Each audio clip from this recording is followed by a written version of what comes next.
Já estamos prontos.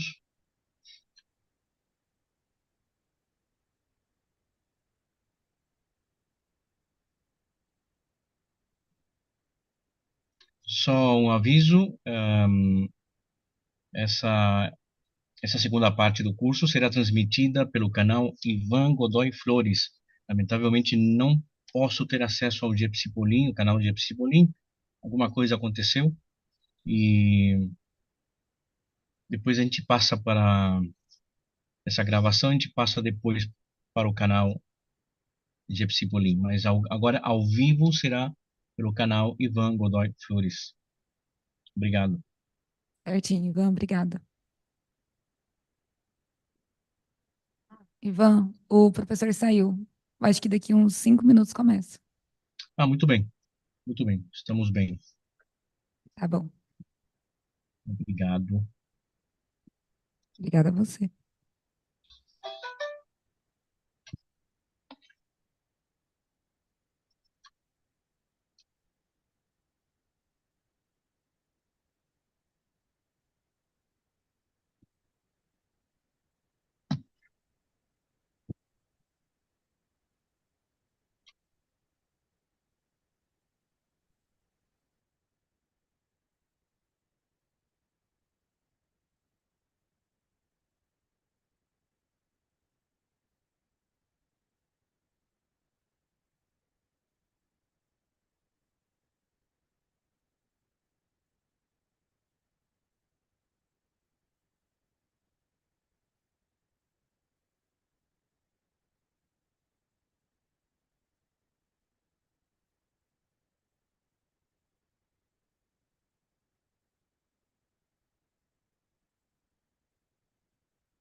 Okay, all right.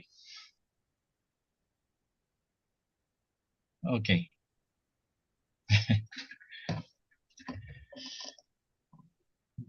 Dr. Marvakis, Athanasios Marvakis.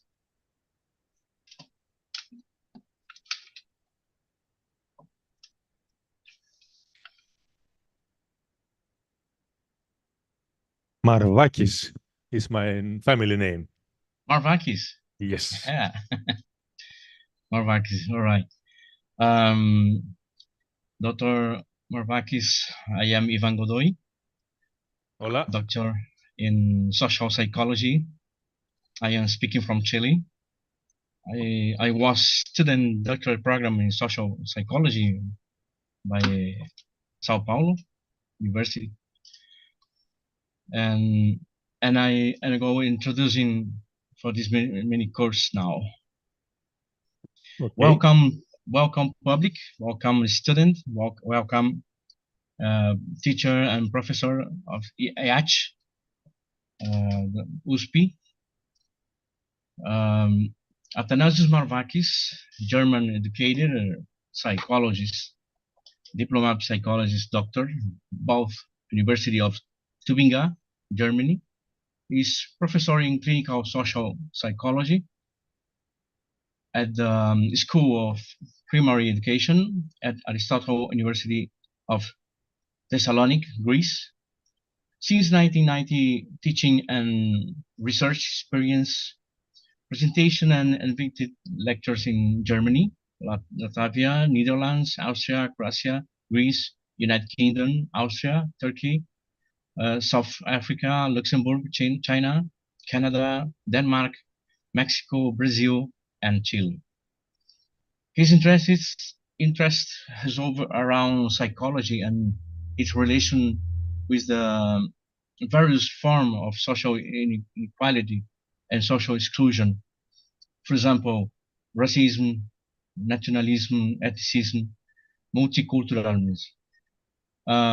Y'all, as a social group, refugees and migrants in Greece, solidarity as theoretical and practical use and tool in the social science. Furthermore, in the last years, has engaged in the critical psychology of learning, the schooling complex, and the neoliberalism of the psychology regime. Welcome, Dr. Athanasios Marvakis. Thank you. The last point you mentioned will be the point of our discussion today. So we will discuss present today the neoliberal transformation of our societies means potentially also for psychology or for the social, actually all social sciences. I'm talking more on psychology because this is my field. I know better what is going on, but I think especially the neoliberal transformation affects all social sciences. As I will explain later, this is the neoliberal transformation is a historical magnitude of transformation, and this is actually comparable to the transformation 100 years ago, where we had the first historical example of organizing capitalism, the Fordist. And actually, today we'll be discussing the Fordist and the neoliberal form of organization of society on labor, and what does this mean for social sciences and psychology in particular, as to have an example here. But let's wait for Professor Alessandro, which he went out to make a copy of the text so everybody can follow better, more easy, the English presentation. So, and we forgot to do it before, so he has to do it now. And I hope the machine is working, because on Tuesday the copy machines were not that perfect. So we will see when he comes back and tell us what happened or not happened. But we can start with if is something we can discuss what we left on Tuesday. If there is any comment or question or contribution or whatever else from our discussion in Tuesday. But it's up to you.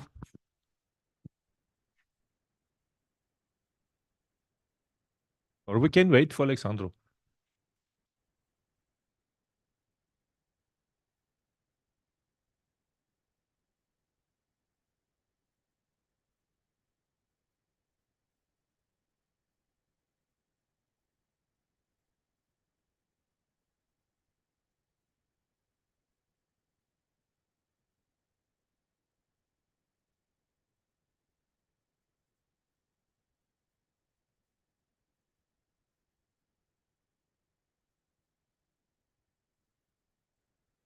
Yes, we need a microphone for the online transmission. So I hope I will not forget it.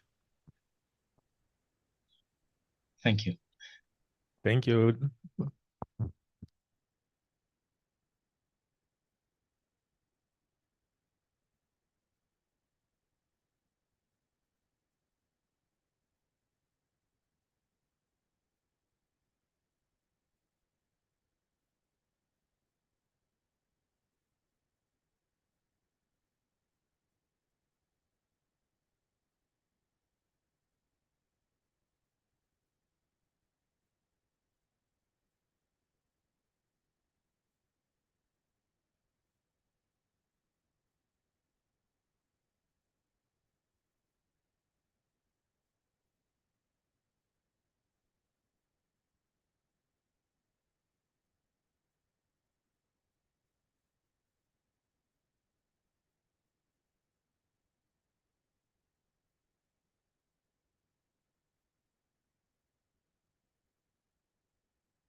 So as we imagined, the copy machines are problematic, so Alessandro will delay and not to lose more time. He suggested us to start the presentation discussion, and then he will come later and we can distribute the papers and go on. But yeah, so let me start. I named the presentation, this discussion, as the neoliberal framing of psychology. And I used the word framing very conscious because of the double meaning in English. To framing is the context, to contextualize something, to put in a context, but to frame something in English means also like a trap, to make a trap, so that the something is how to say, stepping in the trap. And I think it's a good metaphor. This double meaning is very important to keep in mind, that it is a new context, the neoliberal transformation, but of course it is also a new trap for psychology or for the social sciences. So my starting estimation is that we live in a transitional social period which has historic proportions. It's not just a kind of change, but what is going on in the last 40, 50 years is the transformations are that big, that important, that we can say it's a very historical epoch is changing, and we're going to a second one. And in this new historical social period, the historical class compromise, which we know as Fordism for the 20th century, has been revoked from above. The elites, the powerful, decided that they are strong enough to revoke this class compromise, which was active, so to say, during the most part of the 20th century. And in response to what has been achieved so far historically, and based on the current strength of the above, then they are seeking for a new model of social organization.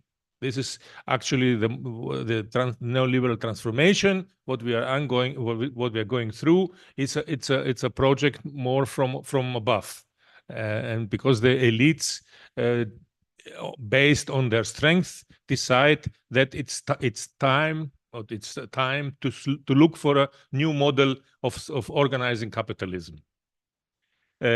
What is at stake is a reconfiguration of society that involves all aspects, and it's important, of its organization, all aspects. The institutions, what institutions are, the government, labor, individuals, the needs, the relationships, rights, and so on. It's a reshaping, reconfiguration of society with all of its moments, aspects in society. And it's not only about economy. It's not just an economic changing. It's a changing. It's a reconfiguration of society as a whole. Let us call this social movement from above, which is also a political project from the elites. Let us call this, which aims in the one side to we can say, which aims to salvation of capitalism, but at the same time to update capitalism. This is the idea, is to update capitalism in order to keep it organizing and existing. Yeah, and in this social movement, this political project, I think we can call as neoliberalism. Psychology, on the other side, as we have to know for the last 100 years, is a historical product. It is a product of the beginning of the 20th century, and so this implies that the epochal societal changes we are going through affect also psychology and all social science, of course, as well as in specific manner, that they demand a redefinition of the functions of psychology and the functionality of psychology and the social sciences, to to fit in this new historical form of social organization. In my presentation, I will follow in 5 steps, which I will name in the beginning to have in mind, and then try to say more things about every step. So in 5 steps, I will move forward in 5 steps.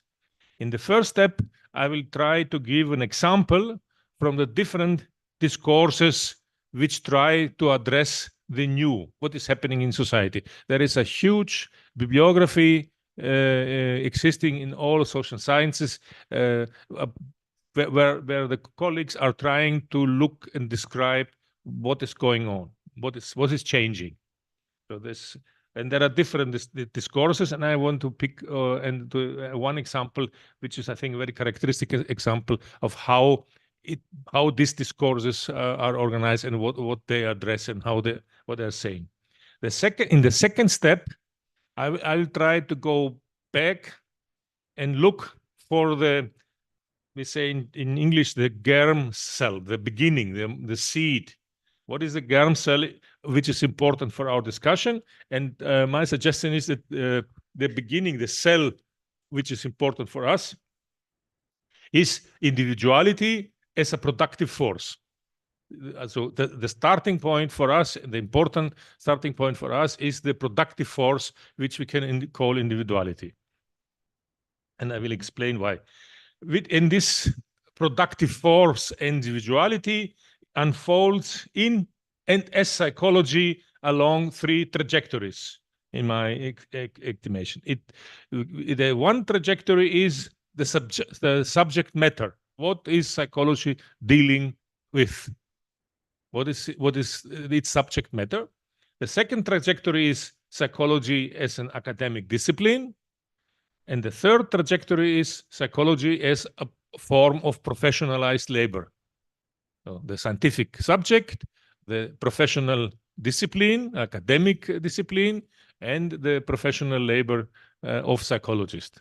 Again, as example, I will later, when I speak about neoliberalization, will say that exactly what psychology is in separation from other social sciences, it's also in discussion. So the borders of the disciplines, the sociology, psychology, ethnology, and so these are historical products. They were shaped 100 years ago out of a common question. And as I said in Tuesday, this common question was the social question. How to make capitalism function and working, how to keep the capitalist society working and functioning. The third step, which will be the bigger one, in the third step, I will address the 2 historical models in organizing profitably the productivity and creativity of individuals. In the second step, we said the germ cell is individuality as a productive form.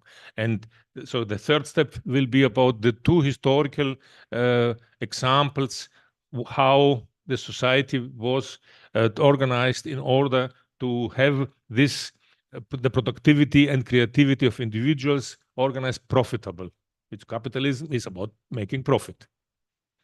And for this, it needs the productivity and creativity of individuals.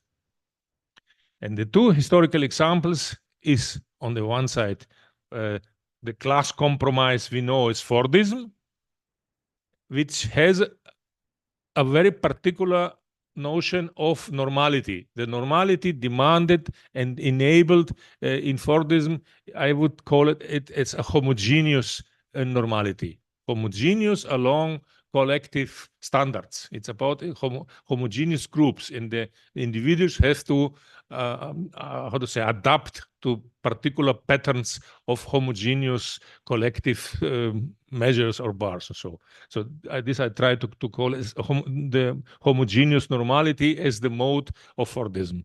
And the neoliberal transformation opens up and demands, but also enables a new form of normality, which I would like to call as differential normality.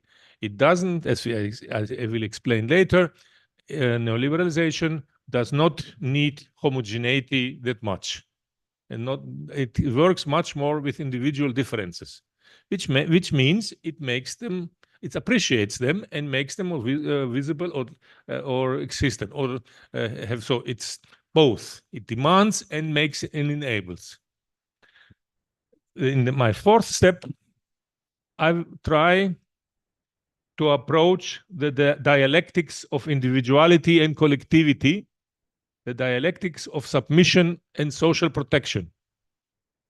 This step names the obligation to include in our criticism on psychology, for example, to include in our criticisms of the dominant psychology and to historicize these critics. That's what we have the last 100 years. And it is the only way to avoid turning the thorn of critics the last 100 years to avoid this thorn of against Fordist subjectivity and Fordist psychology to become a needle for the straitjacket for the subjects in neoliberalism. So if you don't want the critics to be functional and useful for the neoliberalization, we have to try to historize also critics. So up to now, I'm trying to say that the importance of how important it is to historize our notion of normality and psychology, and also. But we have the idea in the fourth step is we have also to historize the critiques on this in the last 100 years.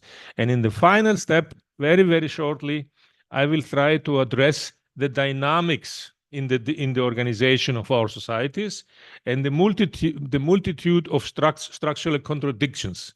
There is no one society very clear. There's a dynamic in the world actually, in different modes of organizing society. And so in order to, I will try to address very shortly these dynamics. And starting from the estimation that Fordism, so far, as we know so far, but also neoliberalism, as we know so far, is not the same everywhere and for everyone. Fordism in Greece is not the same as Fordism in China, and so is neoliberalism in Scandinavia, not the same like neoliberalism in Greece, for example, just to stay in Europe, where I have more idea, better idea. And it's even in terms of political geographical units, it's not the same, but also in terms of social groups of people. Fordism doesn't mean the same for women or for other groups of social groups of people, and in every society, also within the society. And the presentation will scratch only the surface. Will try, and this is what I can do, and until now, is that to scratch the surface, and I hope to make little bit the outlines of the bigger picture, little bit, discernible, visible. And it's a huge project, a huge work, which I cannot do this in one presentation, I don't think that it is easy and doable in one step. But I will also an open project, an invitation to understand what neoliberal transformation means for different social sciences. It's an open project which has to include a lot of people. So let me start with my first step, or so to say. The first step was to look how are these discourses, the discussions about the new. How is the new, what happens in society addressed? How it is spoken? What is the language about this? And one example for these discourses, I would like to call it as a kind of oscillation between conservatism or the conservative discomfort or lamentation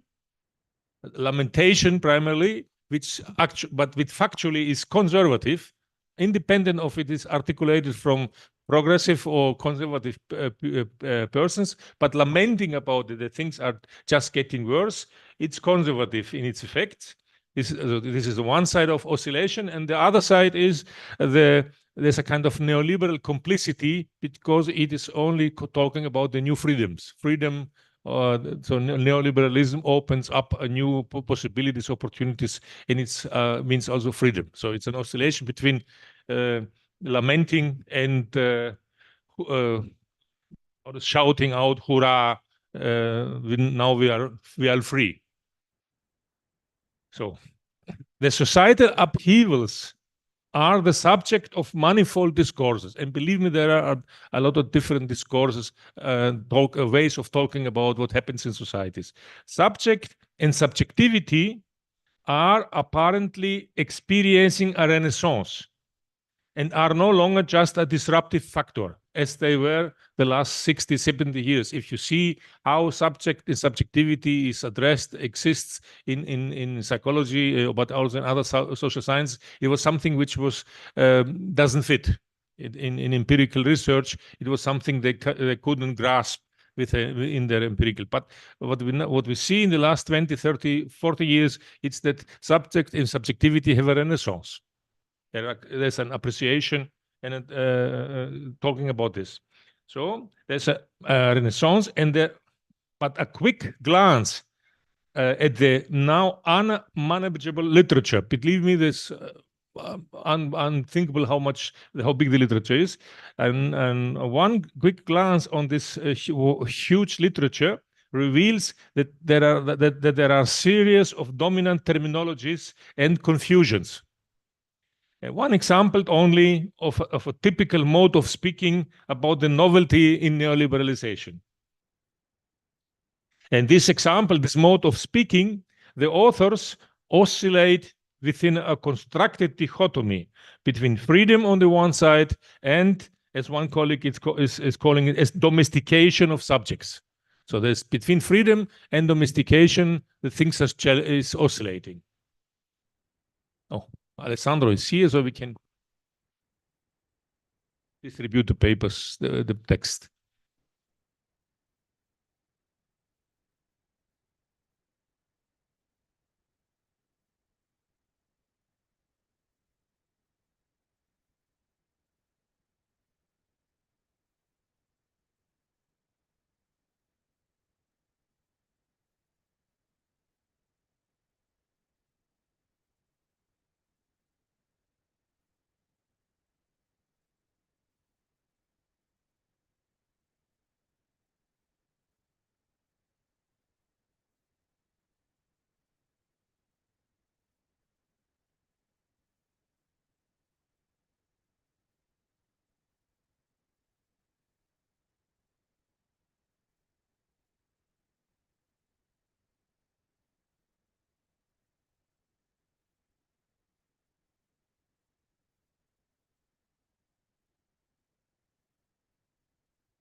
Yes, but I don't know which you bring, but okay, this is it.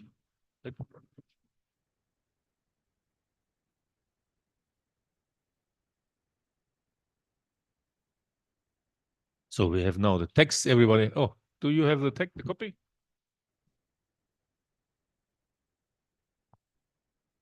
You. So we're on page 2 on the first step. And I was saying that the example I will refer to here is the example of a mode of speaking as an oscillation between freedom and, on the other side, as domestication of subjects. The subjects in neoliberalism means for freedom, or it means the domestication of the individuals.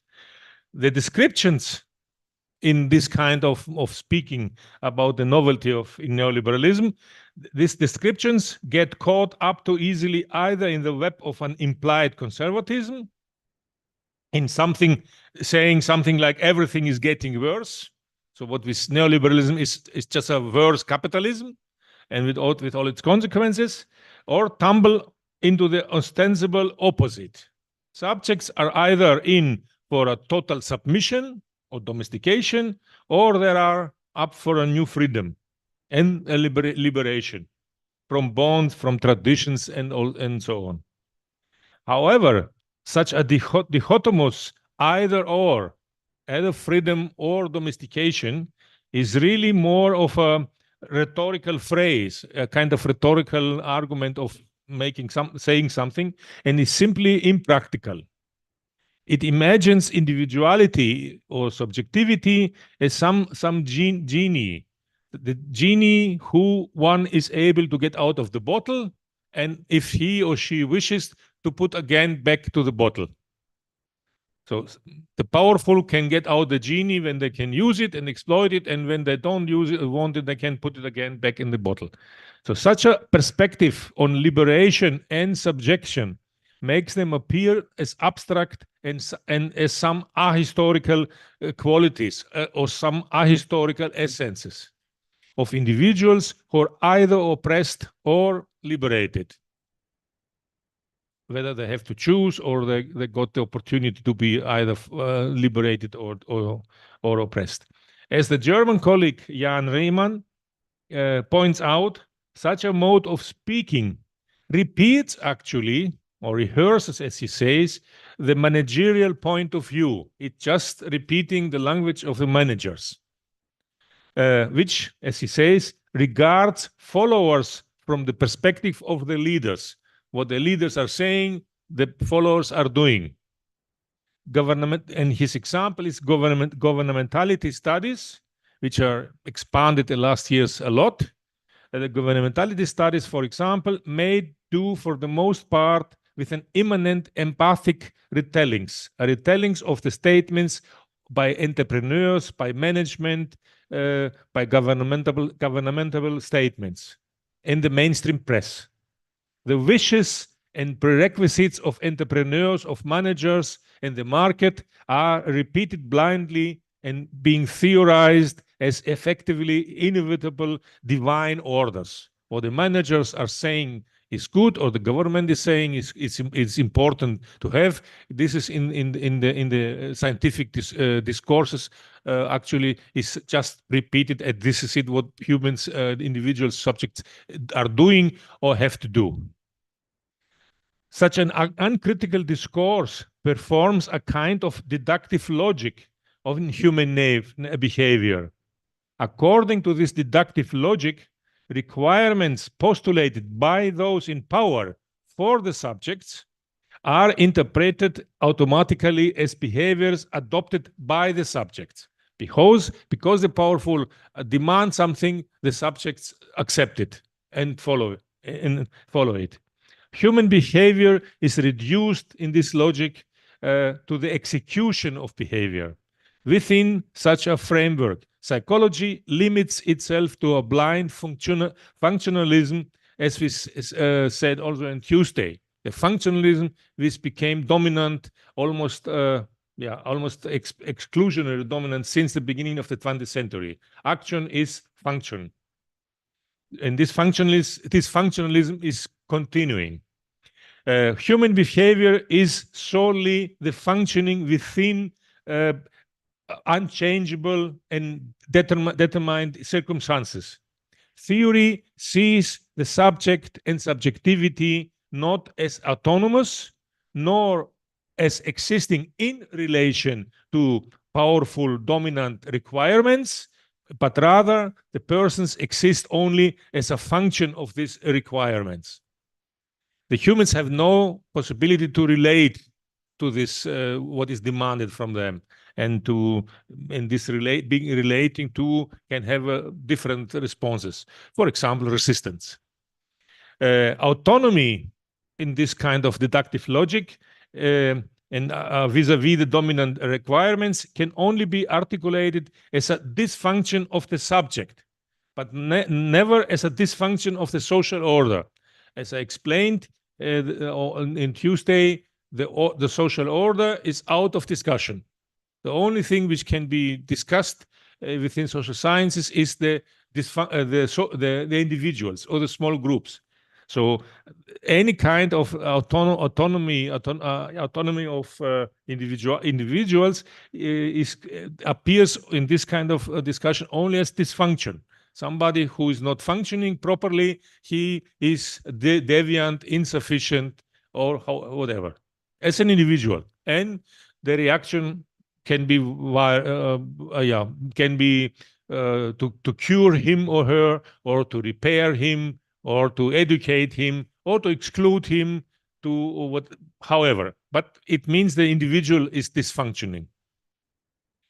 However, if you do not want to reduce subjectivity to an already existing essence, but perceive it as a historically concrete social relationship, then we must speak about historical formations of subjectivity. The reconstruction of real subjects' actions, of their behavior, does not require the dichotomy in the terminology. It requires the historization and the dialectics of power and subjectivity, the historization of concrete organization of society, and within this organization of society, the development and emancipation of concrete subjects. The autonomy of subjectivity cannot be dissolved in the dominant requirements for subjects. Human action cannot be reduced solely to functioning and the execution of tasks addressed to subjects. The focus must be on the real dialectics of restriction and development, of exploitation and the realization of subjectivity. This leads us to my second step about the beginning, the germ cell, the starting point, and which, as I said, is actually individuality and as a productive force. So in the second step, we search for our beginning. Vygotsky would have said the germ cell in our discussion, and this cannot be anything but the productive force individuality. Individuality and subjectivity are not abstract, not ahistorical and internal essences, which are brought out in the historical present by the grace of power, to be allowed to unfold or to be exploited more effectively. Individuality or subjectivity are not a desk lamp that can be switched off or on by wish or by some specific organization of society or power. The dialectic of recognition and exploitation means that the organization of society provides particular frameworks for subjectivity, for configurations of subjectivity. The organization of society creates spaces in which spaces and for which spaces individuality is able to unfold. It is the organization and the reorganization of society that requires and enables individuality in the first place. In the historical process, it requires and it enables the differentiation, the cultivation of individuality. It's not being ahistorical means that there is no one single concrete form of individuality. There are differentiations, developments according to the changes in society and the organization of society. Yes. On the other hand, it also refers to the social dissemination of the cultivation or training beyond aristocracy and bourgeoisie. And this is very important, actually, because the starting point of the social sciences in capitalism meant exactly this dissemination, which means certain knowledge, abilities, capacities of individuals were also addressed not only to aristocratic individuals, but in the bourgeois, but also to a broader population. So individuality became an opportunity for more than the aristocrats and the bourgeois. So, which is a progressive move, so to say.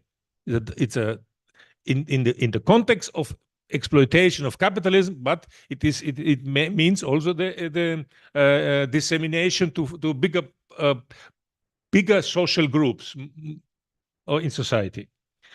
So For Marx, the developed individuality is the pivot point of material conditions, and he's very explicit. He's not speaking about technology or whatever. He says the developed individuals, the formed, the educated, and developed individuals, these are the central and the pivot point for material conditions. Individuality and subjectivity are thus a socially evolving product. The appreciation of the individuality is not a noble act of grace. It is a necessary practice. Not the powerful, because of their grace, are appreciating and offering individuality. It's a necessity, and so it's a necessary practice. However, the profitable organization of human action and activity between autonomy and heteronomy constitutes a real contradiction, a real problem for those in power, as they have to organize social work, societal work. Formulated as a question, we can say, how can individual productivity and creativity be developed and exploited? Or, if you like, how can it be developed to be exploited? Both is necessary. Or as a slogan, which is complicated in English. I hope in German it makes a lot of sense to me, but in English, let's see. So as a slogan, no value appreciation of the productive force individuality without its simultaneous appreciative evaluation. There is no value, there is no chance for value appreciation, which means make profit out of individuality, if individuality is not appreciated. If individuality is not appreciated, you can't also not exploit it. The cornerstones of capitalist development have always been the formation and the discipline of individual bodies. It as the focus is on the capacity of the individuals, which must be transformed into productive labor through various measures. And those measures were in history terror, law, criminalization, discipline, organization of work, reparation, education, a lot of more. Turning the bodies into productive force. While in the beginning, historically, the goals were to fight the passions of one's own body, to eliminate, to discipline, to subjugate, to postpone, to spatially restrict or marginalize them, the point was not the supposed switching off or switching on of subjectivity, but rather the historically specific, its productive formation, which includes also the education and the reparation of subjects and individuals. All known forms of social organization have been contradictory and are based on a hierarchy of ruling power. Thus, the historical upgrading of individuality and subjectivity can neither be a harmonious affair, nor can it be understood as somehow additive quantitative. In our societies, the concrete constitution of the capacity to act, to be active, to be productive, cannot be anything but contradictory. The productive force individuality is not only an opportunity for those in power in order to exploit them, but it is such also a danger for them. The problem, so to say, for those in power is less the issue of autonomy, yes or no. Rather, it is the concrete and the very practical question of the quantity and the quality of autonomy. How much quantity and what kind of quality of autonomy is necessary, and how much it has to be subjected subjected actually.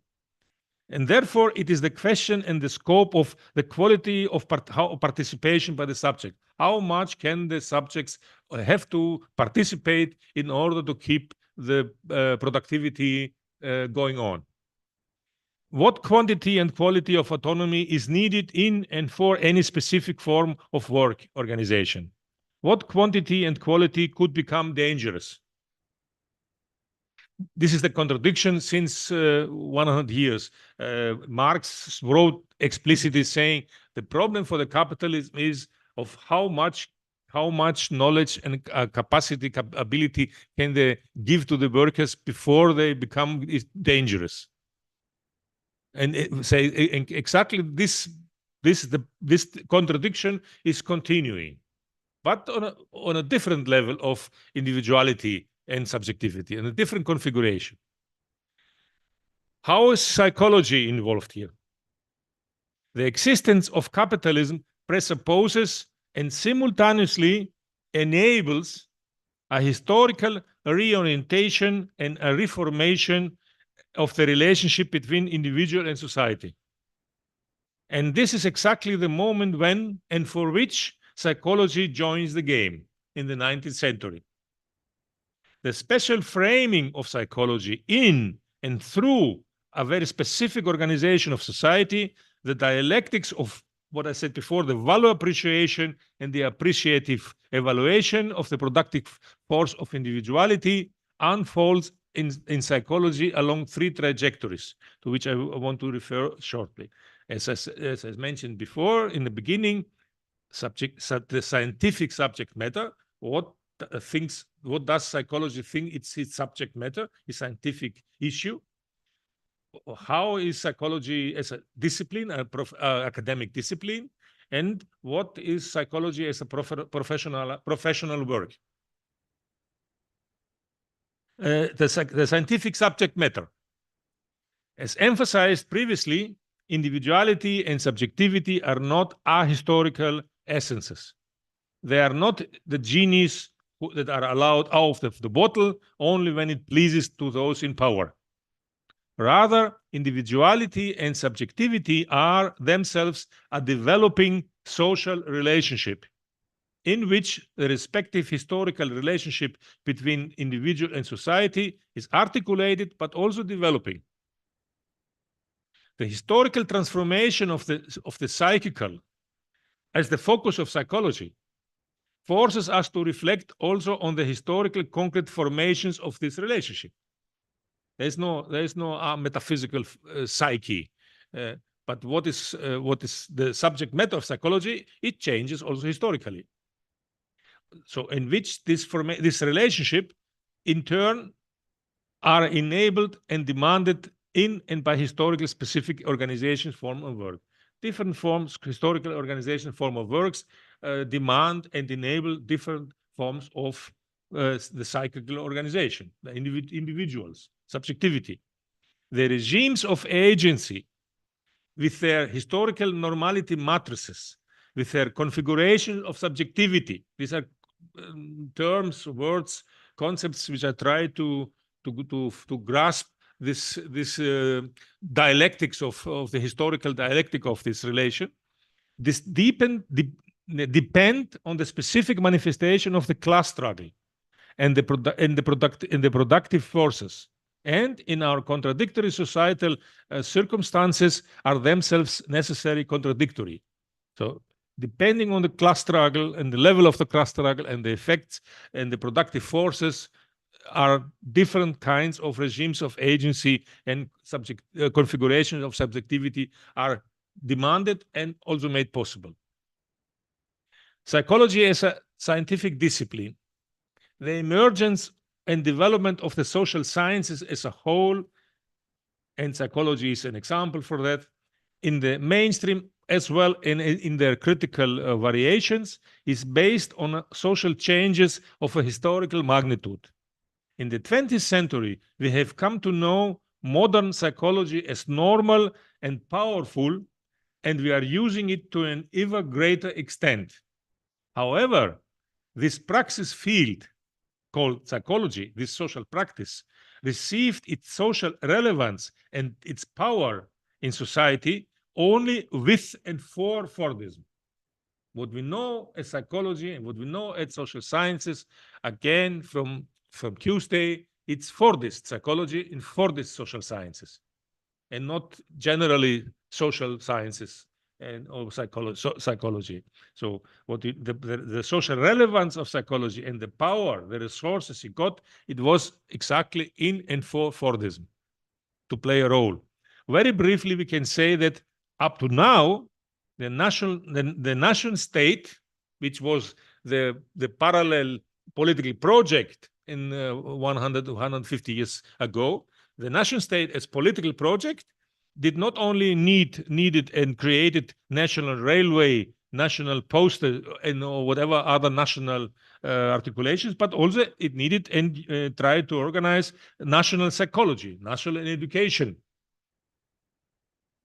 Our seemingly obvious understanding of the normal, of the average human being and her subjectivity are those of a Fordist psychology, which has to contribute to turning the productive force individuality into something which fits and which is useful for Fordism, which means both to develop, to cultivate, and to exploit it. To be exploited in Fordism, but which means to develop it, to cultivate it. It is only through the very involvement of the discipline of psychology and the other disciplines in social sciences in the formation of the psychic for the Fordist organization of work that made a social need and made also social resources accessible and made available. Without this kind of need in society, there would be very irrational to have resources allocated to psychology or the social sciences. What is the need to educate social scientists and to organize research in social sciences without any social necessity or need? And this need were the organization of labor or the organization of capitalism in the Fordist historical mode. It is precisely this societal need and the involvement of psychology in the formation of subjectivity that assigns in our contradictory societies a dual function, a contradictory functionality of psychology. From the beginning, we can condense this dual function and functionality into the slogan of support and control of individuals, of subjects. So social sciences in Fordism have this dual functionality. On the one side to support, but at the same time to control subjects, individuals. Not the bad, again, as I said on Tuesday, it's not that the bad psychologist controls and the good supports. No, the good supports better and controls better. The bad psychology controls worse and supports worse. This dual functionality is a simultaneous dialectic unit, not an issue of making a better one or worse one. Psychology is part in the labor chain or divided labor, in the chain of divided labor, where science is part of this chain of divided labor.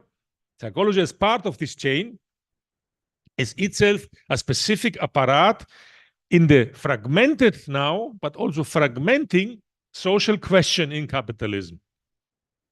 As I was saying in Tuesday, the social question is the starting. It is the ghost above all social sciences. This is actually was from the beginning the issue: how to address the social question, but and the concrete form of how it was organized in capitalists, in the societies, was to fragment the social question. And one expression, articulation of this fragmentation, which is in the same also fragmenting the social, is the divided disciplines. The psychology for the individual, sociology for the something, and anthropology for that. So, and this is a kind of fragmented response to addressing by in a particular way the social question. And what we are missing since 100 years is the bringing together. There's a fragmentation, but not a unification again. So, which means that social science, as we know, are part of this fragmentation, but also part of the fragmenting of the social question. And we don't see the things together. We see the individuals, the groups, the different fragments.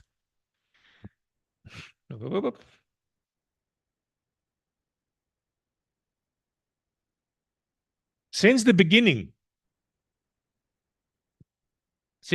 of the 20th century, the historical deal, as we said on Tuesday, the historical deal between those in power and the social sciences has been not to negotiate the social question as an issue of the social order or social disorder, but solely to address it via the improvement, the adaptation, the marginalization of individuals and small groups. The deal consisted in the serving in or in servitude in exchange for or the promise of wage labor and funds. We are all working, I'm getting my salary in this context. So the promise or the reception of wage labor, doing work and getting money, and the other side of the deal is serving in exactly this reproducing the social or not addressing the social order. Psychology, it's a professionalized work. The redefinition of functions and functionality of psychology for the new historical form of sociality refers to the work of psychologists as well, and definitely not only with regard to their working conditions. So neoliberalization changes the work of psychologists as professionals, but not only changing their conditions of work. Rather, the transformation aims as well at all requirements and all opportunities for activities we have come to accept in the last 100 years as concrete professions, which were concrete professions in the Fordist working regime. Furthermore, in neoliberalism, the historically shaped professions of psychologists, social worker, sociologists, etc., are themselves up for debate and potentially for elimination. One potential development in neoliberalism will be a reshaping, reorganizing, maybe also elimination of several disciplines, at least a reorganizing of this fragmentation in disciplines. An important lever, mean in this transformation of psychological work, at least in Europe, in Greece, so where I have better idea of, so I'm maybe in Brazil or in Latin America is different, but an important lever and a tool, issue for transformation of psychological work, professional work, is the process of the NGOization. I called it NGOization, means that the NGOs are playing a particular important role in professional work. My students, most of my students, when I was professor in a psychology department, found work later only in NGOs. The only few of them could become a private psychologist or work for the state, for example. So the NGOs, in Greece at least, but also in Europe more, but there's a different discussion. In Greece, the NGOs became a third pillar in offering work for young social scientists, not only psychologists, also sociologists, also educators. So we have state, we have private, and we have NGOs. The argument is here that this NGOization of work and social policy, it's a part of the neoliberal transformation. The NGOization functions as a prototype for neoliberal work. Again, in Europe and in Greece more. I'm not sure how it works in Brazil, for example, or in Latin America. So it's a prototype. The NGOization of work, of professional work, is a prototype for neoliberal work, and creates new spaces, new contents, and even new subjects for the work. And again, this means that it does not change only the conditions. Neoliberal work, professional work, does not mean it's bad, it's precarious, and it's or whatever. It means also new content, new spaces, new demands, and new subjects. The NGOization of psychological work operates as a methodology, a technology, if you want. which transforms and reconfigures the functions of all actors, all elements of work, and all elements of social policy. The NGOs themselves, which means the NGOs themselves, the government, the individual subjects, which means the workers, the customers, the clients, the beneficiaries, as well as the respective relationships between them. So all moments and elements in this new relation are changing. The NGOs are new institutions, but the government is changing also, meaning the social policy means different things. But also the individuals participating there, the clients, but also the psychologist or the sociologist or whoever. The new embattled practices and infrastructures of work demand and create, therefore, new subjectivities as professional subject and as clients. Both the clients are different and the professionals, the psychologists are different, or has to be different. And new forms of practice, which means new forms of activity, which means very simple, what is a psychologist doing in what is the content of the work? Throughout thoughtful psychological work remains a practical balancing between, as we said before, control and support, between emancipation and functioning of the clients. This is the balancing. This is the trying to keep the balance. But also it is between the emancipation and functioning of the psychological worker, which can be a wage laborer or can be a private service provider. By now, we have also a third form of psychological worker. This is an NGO precariat, because almost all young psychologists working in NGOs are very in precarious conditions. So it's the conditions are clear in the NGOs, but it is not only precarious. There's also new content, new activities, new spaces. However, given the neoliberal upheaval, the new questions confronting psychological workers are following: adaptation, yes, helping the clients to adapt, to assimilate, to function, but to which social order? The Fordist one or the neoliberal one? Functioning in and for which social structures? The Fordist one or the neoliberal one? Which normality does psychology serve now? Only the Fordist, which we know 100 years, or also the neoliberal? But how is it? So, and this leads us to start talking systematically about the two historical forms of organizing capitalism. And this is what I will do in my third step. I briefly discuss the two historical attempts at organizing individuals' productivity and creativity. Again, this is the issue. It's about how to organize individual creativity and productivity in capitalism, to organize it profitably. This is, but it's individual productivity and activity. This is the basis. In the first step is the historical class compromise we have to come to know as Fordism, with its homogeneous normality, as I told before. The second will be the emergent neoliberal transformation, a new model with its differential normality. Let me start with the class compromise of Fordism and its homogeneous normality.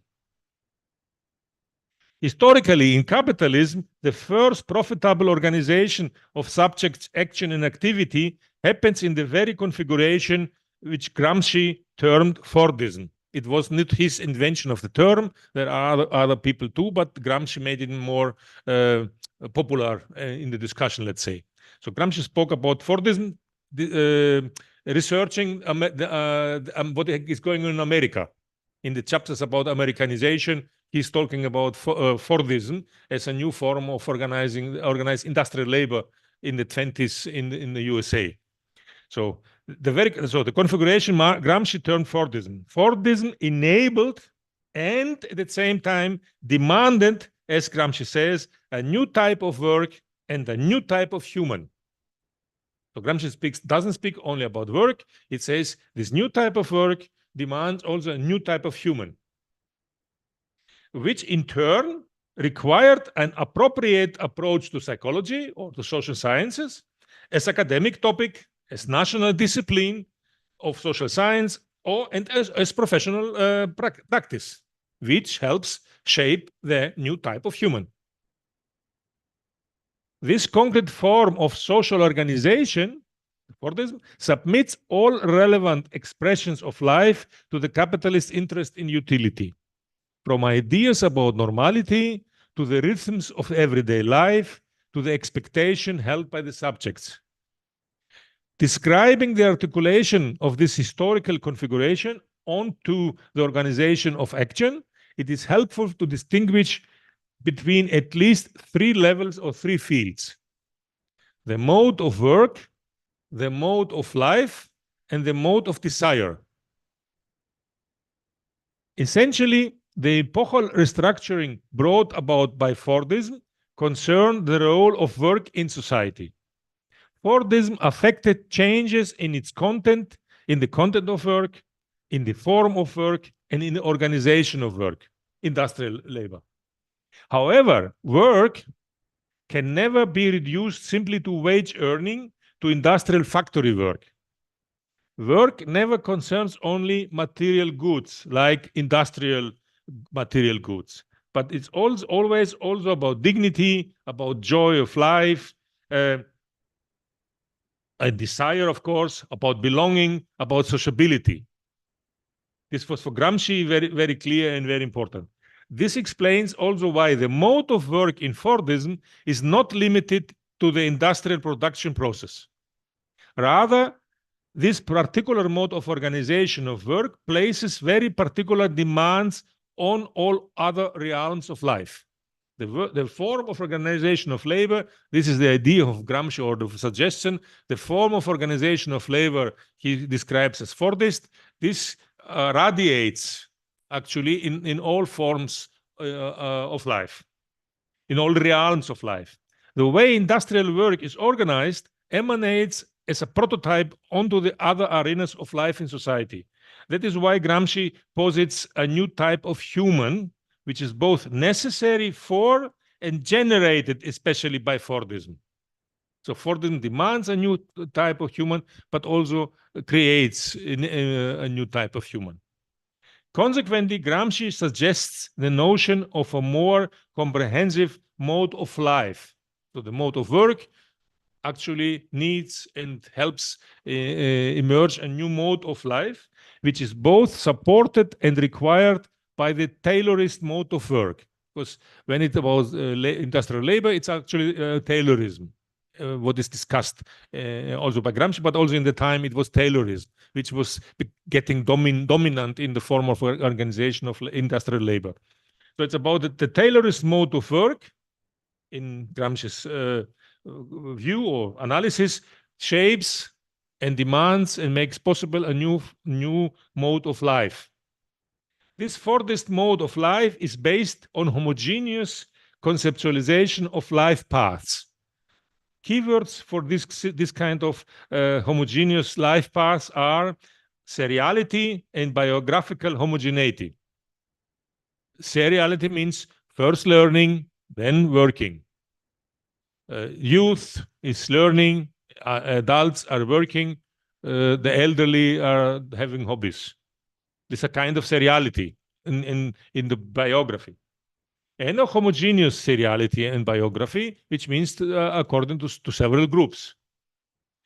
The repetitive and the intense type of work inherent in Fordism cannot be sustained solely through force. What is needed is a balanced ratio of compulsion, which means self-discipline, and conviction, which includes pay raises. For example, Ford, the name giver for Fordism, the automobile industry, what Ford did when he introduced Taylorism was to increase the salary in very high, as part of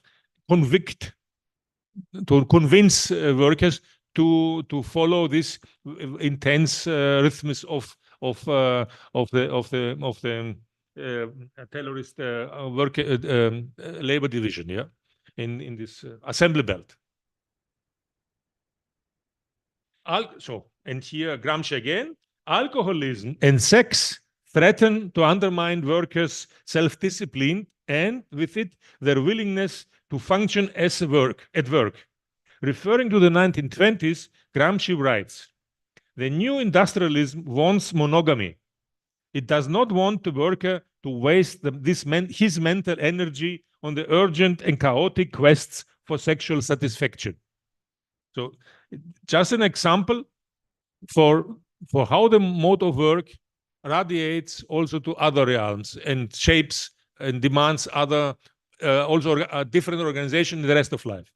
Therefore, Gramsci elaborates that moral functions, he says, becomes a matter of public policy.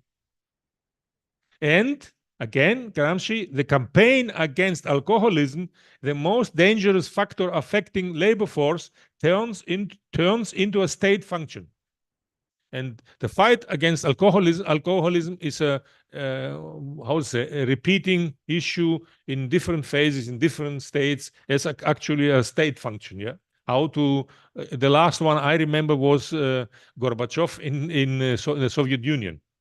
When he tried to fight alcoholism in the Soviet Union, and because in Soviet Union they produced too much vodka, he started to import wine from Bulgaria because wine is softer. But this issue of alcoholism is since the beginning of the 19th century, from the very beginning of industrial, and big issue. How much alcohol the workers are consuming and what kind of alcohol. So which lead also to the improvement of the quality of alcohol. Bad cachaça is not the same like good cachaça for the efficiency.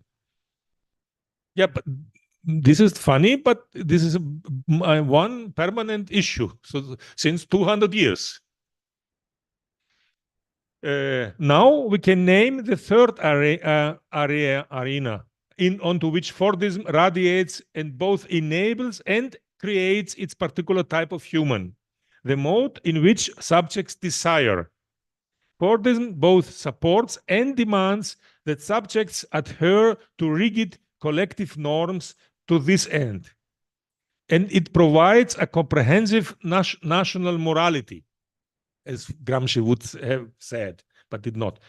Family, sexual morals, behaviors around health and learning, regularity, order, discipline. And if you see, again, one of the big issues in neoliberalism is health. Of course, individual health and the health politics. But it's one big field. But in a different, but health as an individual commodity. As an individual, not as a national morality. I mentioned earlier that in Fordism, the individual does not possess some ahistorical characteristic called individuality. Rather, the social phenomenon we call individuality is a product of a specific historic context. It is the result of the social processes of individualization and homogenization. From the social perspective from above, from the powerful, these processes of individualization and homogenization may only refer to the practices of normalization, because the powerful want normality, to impose normality. And for the developing and exploited individuals. From the same perspective, the dual functionality of the social sciences, helping and controlling, would be to contribute to the formation of Fordist subjectivity based on homogeneous normality. So the social sciences are to support this homogeneous normality, but homogeneous, which means according to collective norms. The proper man, the proper woman, the correct sex, how much, and you can, one line of, if somebody wants to make a PhD, one can discuss how the discussion of the psychoanalysis, for example, with the emphasis on sexuality, since then became so powerful in this context. But because it was about normalization of sexuality as a normal thing. and maybe as part of this collective national morality or whatever. Okay, let's go to the neoliberal transformation. For the second attempt is organizing the productivity and creativity of individuals in a profitable manner. This is all about. We transport ourselves into the historical now, to the emerging neoliberal transformation of sociality, which is still dominated from above. And I'm saying this again and again because historically, until this moment, and after 50 years, there is no powerful counter movement, or however you want to say, from below to this. This neoliberal transformation until now, it's continuing to be a political project only from above. But for this, as we know, was a class compromise. It was not a pure elite project.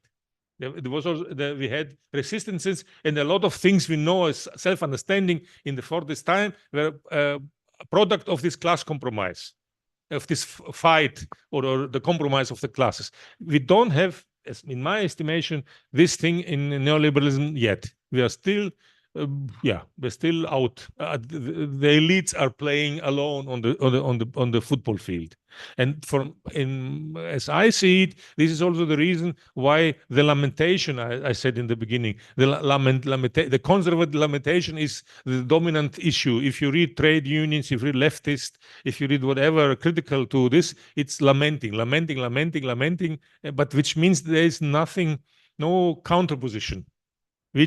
And it has to do with how neoliberalism is viewed. And the neoliberalism is still viewed as worse capitalism, not as a historical different form of capitalism with different opportunities and different dangers. So this is a kind of not dialectical perspective on history, and not and very dichotomous perspective on history and society and politics. So things are good, better, worse. They are not moving. History is not moving in contradictions. History is moving in accumulative. The things getting better or getting worse. So for this, okay, a different set of requirements for normality. It's again about normality. Neoliberalism, again, it's not about individual freedom and individual emancipation. It's about it's a new form of normality. So a different set of requirements for normality dominates now. And for the subjects, these requirements always present both obstacles and opportunity. And I think we will win a lot if we start thinking when we're speaking about neoliberalism as both. What are the obstacles and what are the opportunities? Both. And not only think about the new problems and hindrances and obstacles and so on. The productive force individuality is now being organized differently, and with the intention of pouring it into efficient and profitable molds of subjectivity. The key concept here is, I think, differential normality. Just to make sure, before I continue trying to describe this differential normality, just to make not to have any misunderstandings. Fordism does not disappear from the society, not at all, from the world. Rather, the new form of neoliberal organization is now additive. It brings new modes of work, new modes of life, and new modes of desire in the same society. And if we want to see this in only quantitative in terms of how many people, then on the globe, on the earth, the last 40 years, much more individuals, which means several hundred millions of people on the globe are working now on a Fordist Taylorist mode.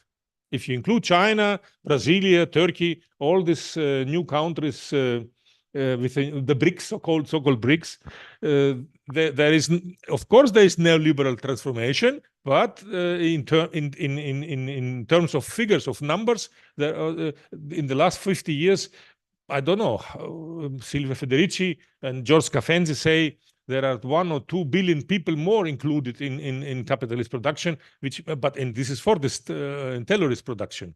So again, Fordism does not disappear, but we have a new neoliberalization is a new thing, adding, and this we will talk at the end when I speak about the dynamics. Then it's, there, what does this mean? Yeah, this tension.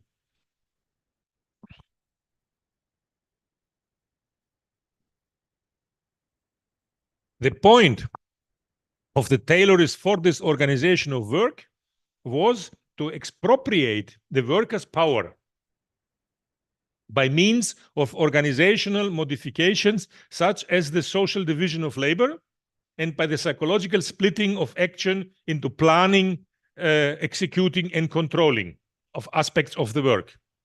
So what Taylor proposed and got money for this from the owners of the factories was that he had his suggestions to the scientific reorganization of labor, as it was the name.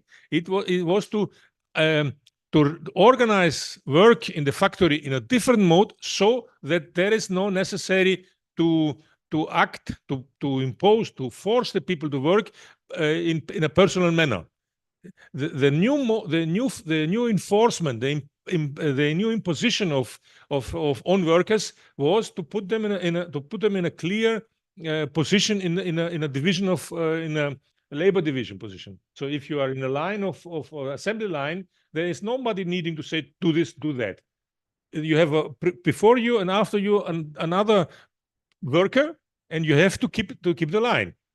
And the pressure is not coming by a manager or by some person, as it was before in the previous mode. To had somebody to say do this, and if you're not doing this, then there will be kind of punishing or whatever personal thing. And Taylor actually, this suggestion includes that the power of the workers on the labor process is diminished by a new form of organization of the process. And part of this reorganization was the splitting of the psychological splitting, as I'm saying. So planning, executing, and control were parts of the division of labor.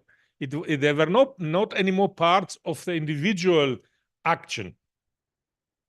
For my example, for my students, is think about making shoes.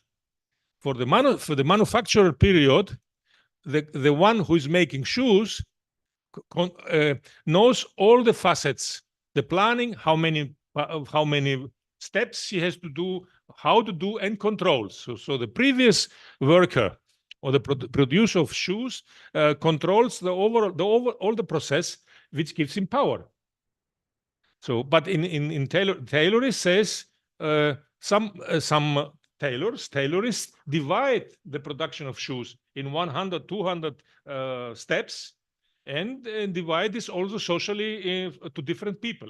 So some people are doing this, some people are doing that, some people, and again, including that some people have the planning, some people have the executing, and some people have the controlling. And this exactly made the workers total powerless. They were just parts of the machine, acting, functioning. And this was a wonderful weapon, because there's nobody to punish you or to convince you or to whatever. You are there, and your job is to execute what somebody who's planned. You don't know about what is why and how before and after. You do this. And if you like films, since we are in the Department of Culture, you can see the very brilliant film of Charlie Chaplin, Modern Times. Then you have a very good filmic articulation of Taylorism, the man as part of a machine. And this is the idea, actually. The production, the action is a huge machine, and the humans are part there. So they are powerlessness. They have no power, because they don't control no part of the working process, which is politically genius. Oops.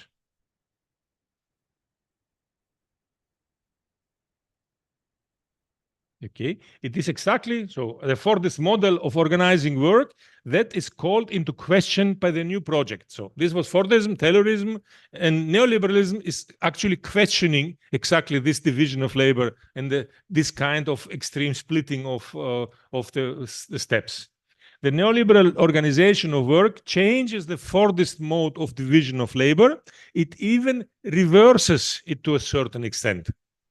This is an empirical issue. One has to look after. This is not nobody can say generally, but there is the tendency or the moment in neoliberalism to reverse this division of labor, which makes to reduce the specialization, and so that the individual worker has more responsibility under his, which is dangerous. I will talk about this. Yeah.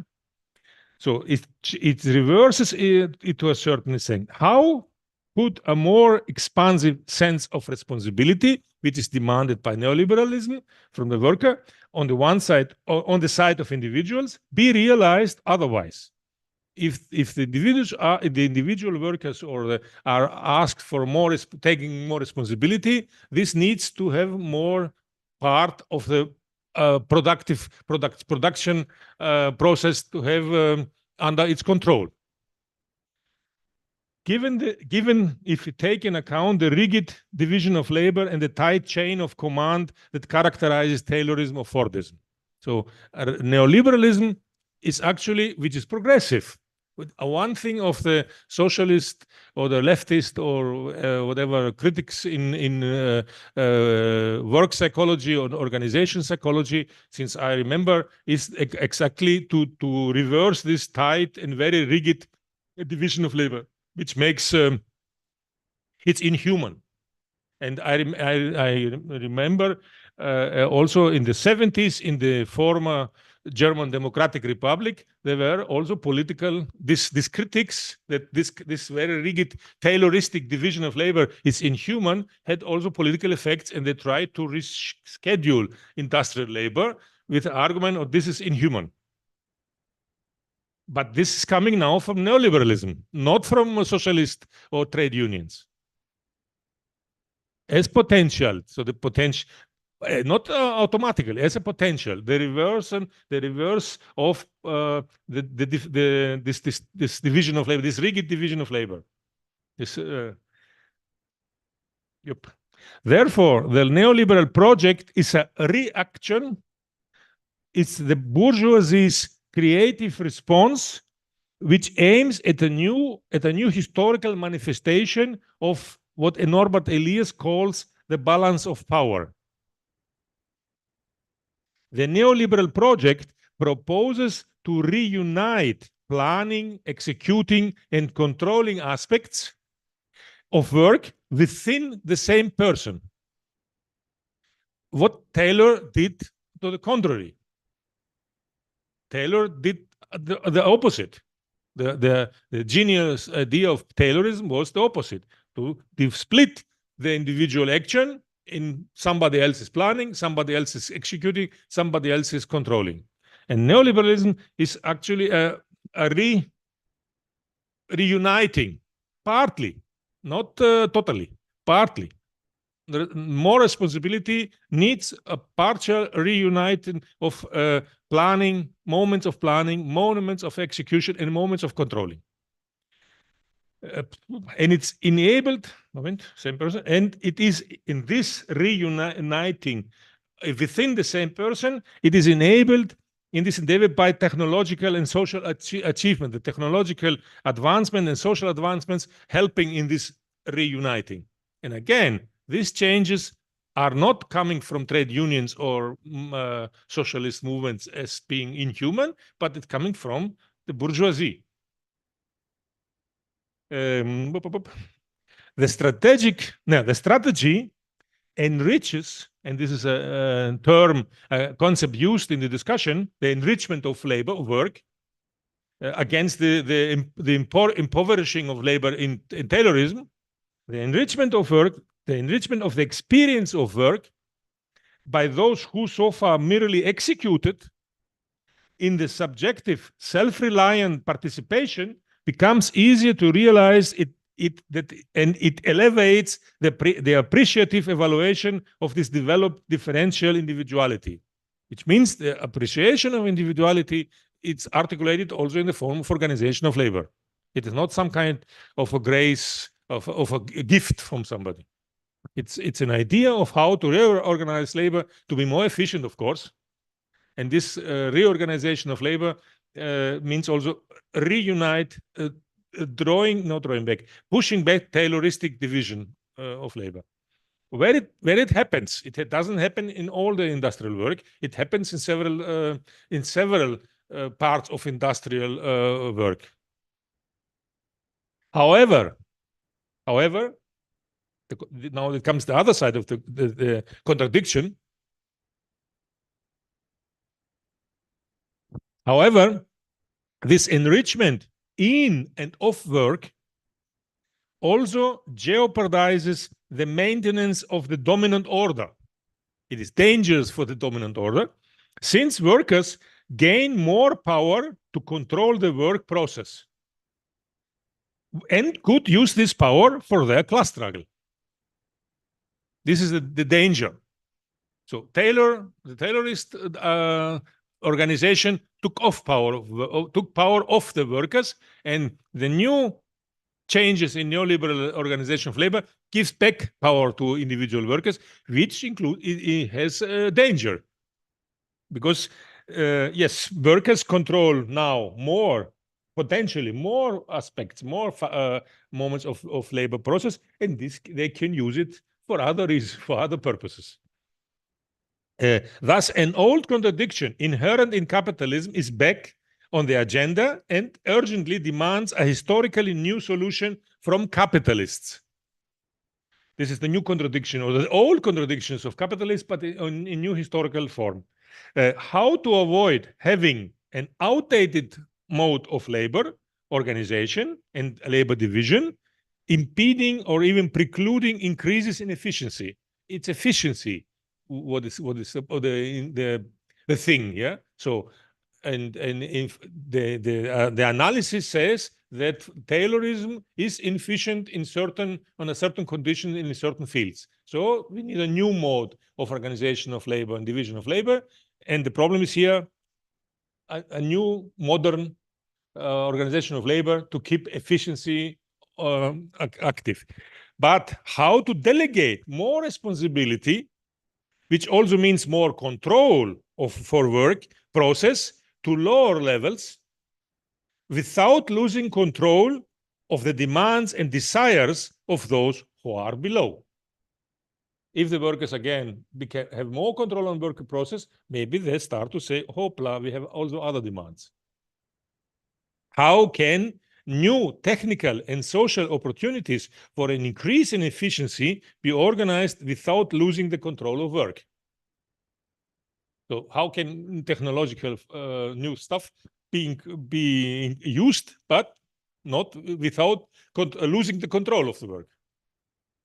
For those in power, the expanded individuality and subjects additional opportunities for power over work process represent the self-inflicted exposure to an old and new explosive aim to diffuse by means of scientific management. The official name for Taylorism was scientific management of work, but it meant actually the taking off the power of the workers and giving the power to the management by controlling the organization, the working process. The carrot of the expanded individuality now demands an appropriate stick to prevent the horse to ever leaving the barn. If you give the workers more control, maybe they have also other ideas what to do with this more control. Within the Fordist homogeneity, the collective organization of solidarity by those below had been exceedingly dangerous thorn that had to be dulled from above. And we know since 100 years what was the problem, how to avoid or to block collective organization of workers who were divided in the work process. In neoliberalism, this urgency becomes even more acute for those in power. Apparently, now there is nothing more dangerous than an assembly of subjects, individuals, workers, who have even been now fitted with expanded individuality, which means with expanded knowledge, skills, and tools to control the working process. It does not make much of a leap to get from a mere social assembly to the demand for control over not only the work execution, but also the work content, which up to now in neoliberalism also is still determined by the capital. The capital controls the content of work control, and the execution is still the demand of the workers. But maybe this, since having more knowledge and skills that are expanded the individualities, they can more easily demand also control over the content. How can individuals take on more control over social processes without landing on the stupid idea of wanting to be able to take over the whole barn? So why should workers be more responsible in factory without controlling the whole process? And this is actually the new contradiction for capitalists. And this is actually what neoliberalism has to solve, and so is solving. Then we can say that neoliberalism is until now the very political project from above that seeks to resolve this historical contradiction to the benefit of those in power.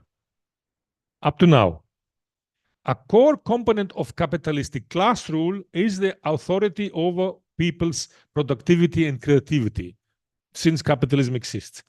Within the framing of neoliberal transformation processes, those in power cannot stop at optimizing only the structural exploitation in the workplace.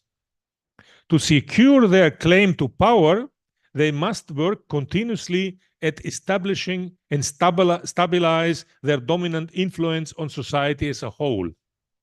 The balance of power, as Norbert Elias says, between capital and labor must be changed permanently, and social conditions must be aligned accordingly. Institutionally, it must be ensured that performance potentials, not only in work process, are utilized fully. Neoliberalism is not only an economic arrangement, rather it requires comprehensive social and cultural reconfiguration. Otherwise, this contradiction, what I said before, will be more and more dangerous. The necessary propulsion energy for this is being ensured through the creation of ubiquitous and constant pressure or threat, both as mental scenario, but also as concrete reality. So far, historically, brutalization has been shown to be inherent in neoliberalism. Politically, too, brute force from above has generally been necessary to realize neoliberal changes, despite grand promises to the contrary. Over the last 50 years, or 50 years, let's say, the neoliberal menu includes dictatorship in Chile, debt crisis in Greece and in Africa and in how many countries, shock strategies, war, state terror, etc. So neoliberal transformation until now never happened democratically. The neoliberal lever for the neutralization of any jeopardy to the dominant order, the power of the workers, with expanded individuality that I said before, its most convincing stick until now is the intentional but artificial generalization of precarity, especially since the produced wealth in our societies would suffice to do away with precarity altogether. Precarity is not necessary not in economic sense, in no sense. It's an artificial, intentional stick to keep the threat alive. The threat, of course, to these workers also who are asked to taking on more responsibility. Precarity as a form of rule, as Bourdieu is calling it, is characterized by the unleashing of the competitive mindset, which means competitiveness everywhere. Competitiveness as a mode of existence, or yes. And together with a competitive mindset, also by the isolation of workers, both of which are triggered by this generalized precarity. And in reference to the isolation of workers, I just, an actual example is all this online shit we are participating in doing since, at latest, since COVID. And one thing with all this online stuff is isolation of the people. I'm in a university, and one thing I can tell, it's a huge isolation machine, this online stuff, and which is a huge exercise and chance for the powerful, this onlineization of education and whatever. As a generalized measure, not as an opportunity to include more things and make more things happen, but as a generalized issue.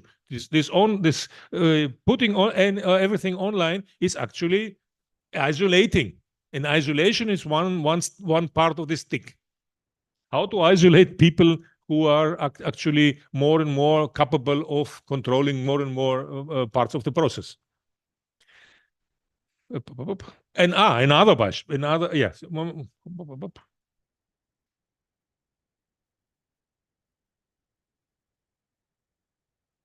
There are other examples, but we can talk later about it. What does it mean? Yeah, what does this competitive mindset, and what does this keeping people isolated from each other? What does this empirical reality mean? As a form of rule, neoliberalism does not only include economically rational work organization, which we spoke before.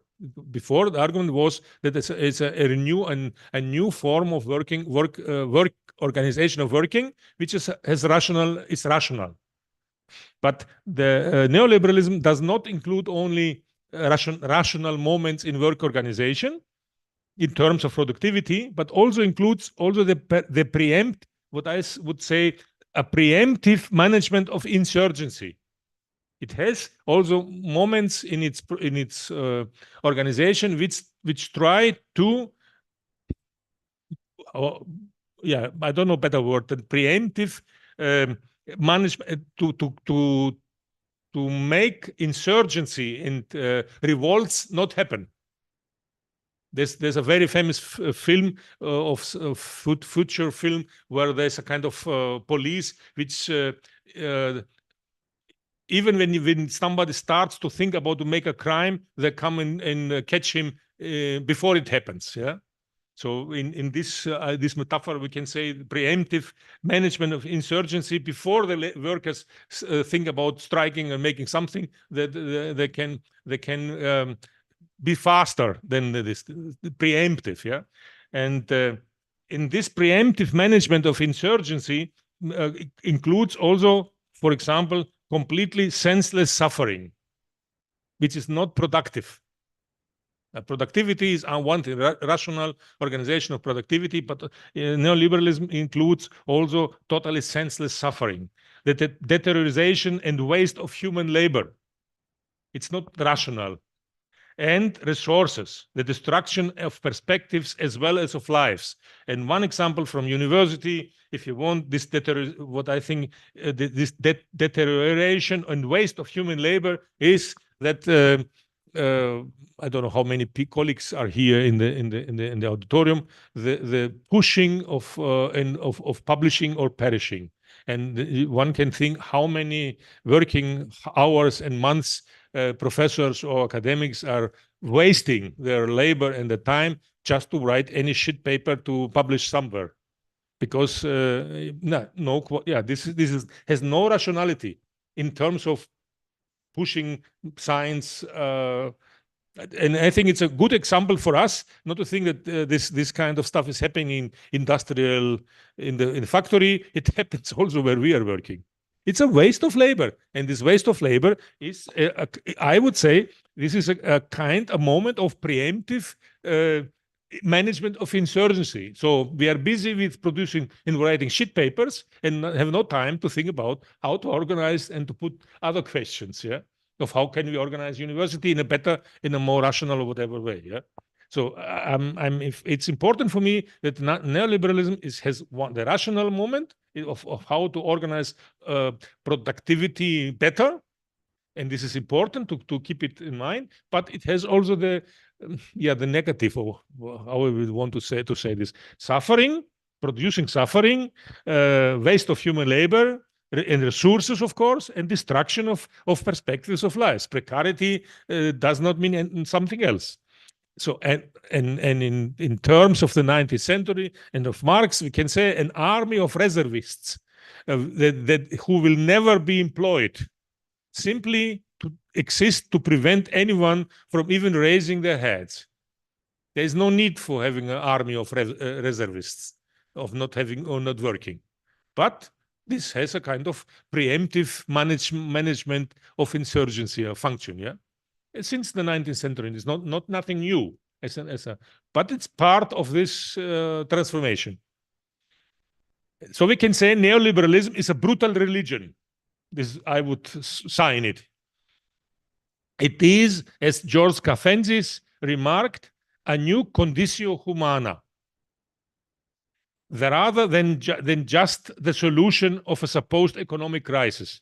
Because neoliberalization all over the globe is offered and discussed publicly as an answer to economic crisis. In Africa, in the 90s, where totally economies were destroyed, with the structural adjustment issues from the IMF, destroyed literally, but with the argument there is an economic crisis. Greece, for example, so Greece is so small in Europe as economy, it would be easier than a coffee in the afternoon to solve whatever debt crisis there were. But the point was not to solve the debt crisis; it was to apply on the example of Greece this kind of political restructuring as a sign for other European countries. So it was a political decision, has nothing to do with economic, even capitalist rationality. The new neoliberal model of social organization restructures and reconceptualizes all the three trajectories of psychology. The dual functionality of psychology, support and control, re-emerge more clearly. The historically created divisions of labor are being reorganized. Because of this reorganization, the allocation of resources in general is also up to debate again.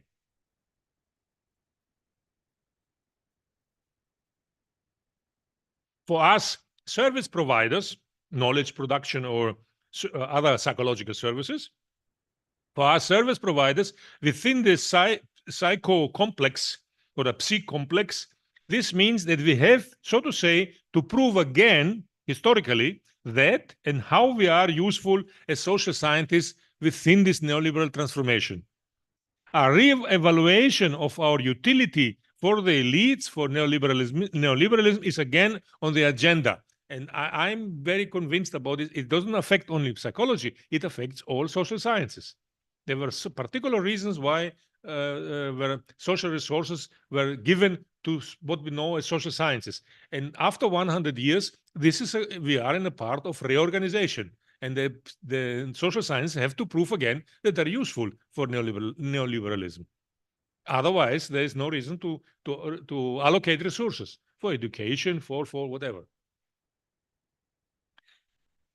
The old new basic virtue, the transfer service performed by psychology for the benefit of the neoliberal transformation, consists in contributing to the extended, I would say, commodification of the psyche, its redefinition as a marketable good. This means the reframing of social phenomena as problems as private commodities, which respond to individual private demands, and in the neoliberal logic, must be paid by privately as well. The example before I said about health all this health, individual health stuff, it's one field where one can see to keep oneself healthy, and all the industry with supplements and eating and what healthy body and healthy individual is. And this in neoliberalism, this is something which individuals can do, and somebody can improve him or herself.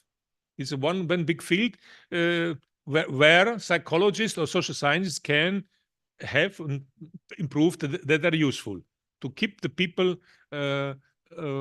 participating in this commodification of more and more aspects of life. In Fordism, the functionality of the dominant social sciences is to homogenize people along specific socially produced patterns, along social categories. It means both control of and support for individuals as the normal worker, the normal sex, the normal man, the normal woman, etc. In neoliberalism, this homogeneity is not necessary, or say better, it's not that necessary. Neoliberalism operates through differentiality. To be normal, homogeneity is no longer crucial and important. Everyone can, but everyone has also to become usable according to his or her own fashion, and also to prove his or her usability individually. Individual particularities, quirks in English, are not only okay, they may even increase one's usability. In neoliberalism, too, those in power are concerned with normality. This is standard. This hasn't changed. Just with a new form of normality that does not mind differences, as long as they do not impede one's individual proof of utility. However, this also increases the visibility as a moment of recognition of variations, the differentiations in ways of life and desire. Simultaneously, the production of body, of sexuality, gender becomes more and more obvious and therefore more negotiable. There's no taboo. It's not a private issue. It's a public issue. The neoliberal meat grinder diverse, differentiated ways of working, of living and desiring. However, they have to be visible and present in the public discourse. This very visibility is part of the dialectic of recognition as both the prerequisite and the result of exploitation. If something is not visible, it's also not exploitable. If it doesn't exist, it is not exploitable. But it has to be visible in order to become exploitable. What does not or cannot or may not exist is much harder to exploit. And in this, tension, one can also see or understand the emphatic acceptance or the kind of for example, the LGBT people in the LGBT community with neoliberalism, because feeling that this is a new freedom what they have. The contradiction is there. But the point, what makes it interesting for example for the LGBT community is that it appreciates differentiation and makes it visible and public communicable. Yeah.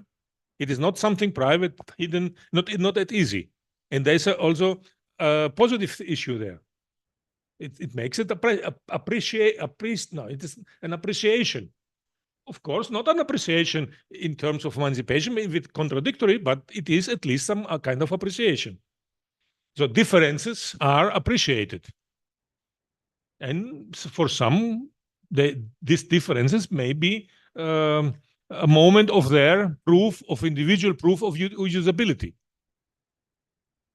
Okay, let's go to the fourth, going to the historization of critics or criticism. For the ideology of neoliberalism, collectives are not in. On the contrary, they stink of homogeneity. Pierre Bourdieu even calls the neoliberal project as a program of the methodological destruction of collectivities. It is exactly in this shadow of this aversion of neoliberalism towards collectives that we find the crux and the pitfall of our 100 years of critiquing the dominant psychology. To date, the critique of Fordist psychology has questioned homogeneity and promoted individuality. Whatever critique you can open and look in, whatever critique from different angles, it was always about that you are not only man, you are also individual. And you're not, homogeneity is not something from God and from the nature. So there is something. It's promoting individuality against homogeneity. Not only norm, not only, and so this is what I may see here. So whatever critique the last 100 years in social sciences was against homogeneity and in favor of individuality. But homogeneity was and is not only submission to a norm, to a collective norm. Rather, it also means, or promises at least, social protection, which the social protection is something which is won. It is not given.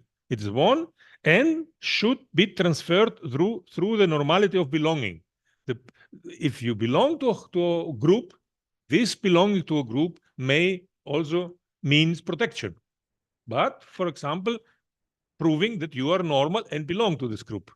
It's submission, of course, but the submission is not only submission, it promises at least also protection, social protection. And this is the dialectic, submission and protection. And there's a pair of contradiction. However, the social protection, even as a promise, represents precisely the original sin of neoliberalism as religion. For neoliberalism, there is no protection. Everybody is alone, as an individual. There is no collectivity. Not as a philosophical position, it's a religious stuff. It's a religion. The neoliberal transformation confronts our critics with old and new tasks, for example, reflecting the dialectic of homogeneity and the promise of protection, as I said. We have to think about that our critique was not because we like individuals, but there was a dialectic in there. And we have to reflect about this dialectic between submission to collective norms and promise of protection. We have to update our relationship to the historically new quality of individuality, and relatedly, we have to update our understanding about the relationship between freedom and security. The premise for development, for expansion of individuality must be decoupled from competitiveness. Freedom and social security, which means protection, justice, solidarity, this is security, must be thought of jointly. And which we missed. So critique misses this yet. So we have to update, so to say, our critique and think about this new the new bringing together security and freedom. Without topical answers to these old new tasks, we will not be able to prevent our painful thorn for Fordist homogeneity from becoming a very useful knitting needle in the straitjacket subjects have to wear in their struggle with differential normality or neoliberalism. So which means without these new answers, we will not be able to help individuals to get stuck in neoliberal demands. Criticism is not a timeless piece of rhetorical jewelry. It is not an academic frock of one dons once and carries around forever because he's a professor or whatever. Criticism itself is a battlefield. Its epistemological and its political counterpart is the historically victorious mainstream of psychology, which is different in different locations, not the same. Criticism is a dynamic social relationship, even among the critics themselves. It is exactly in such circumstances that real subjects form new regimes of agency for their lives, which then must be discovered and grasped conceptually, but the new forms of agency. How do concrete subjects subversively appropriate their new reality, and how do they try to become and remain able to act within this new reality? Where, when, and how do subjects try to resist the reduction to just functioning, but on the new contexts? Which emancipatory hopes do subjects connect to their everyday actions?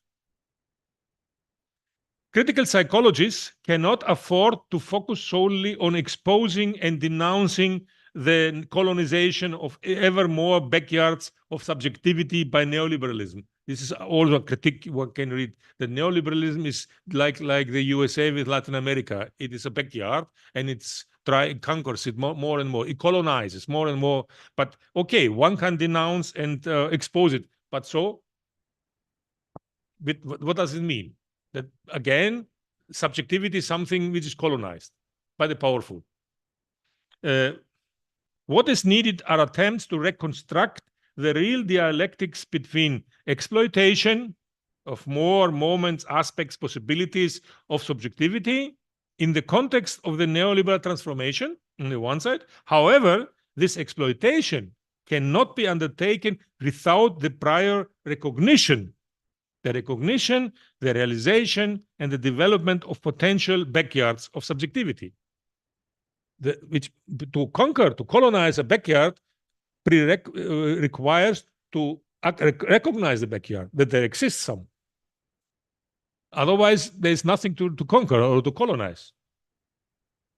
So we can come to my fifth step about the structural contradictions and the dynamics in all this field. Thus far, we have not woven the inequalities, the inner tensions, and the dynamics of our societies in this analysis. With the fifth and last step, this dynamic will now, very short, be sketched out. Here we direct our gaze, our eyes, to the manifold social dissimultaneities, as Ernst Bloch, a German philosopher, called them, which means neither Fordism nor neoliberalism were and are the same everywhere and for everyone. This is now abstraction we can make analytically, but there is no one Fordism and one neoliberalism everywhere. The capitalist penetration of the world, historically, does not show its effects everywhere, nor does it show them in the same way across the globe. Never and nowhere has there been a dominant mode of working, mode of living, and mode of desiring, neither within one specific society nor internationally. Social groups of people do not all live in the same historical present. Contemporary subjects experience very different opportunities and very different handicaps.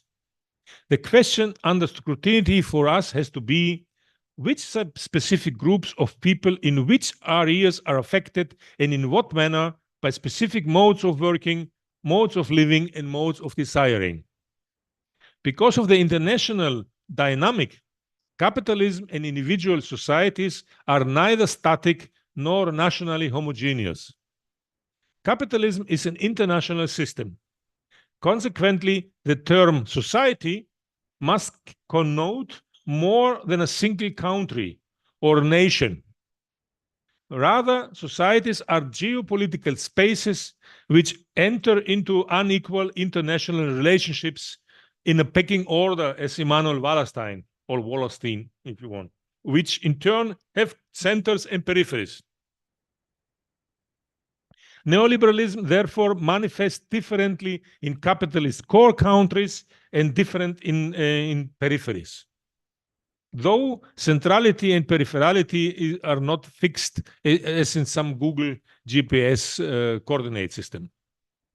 The capitalist dynamic incorporates new geopolitical and social spaces, new people, new resources, and new modes of life under the framework of capitalist reproduction. It integrates them into the context of capitalist exploitation.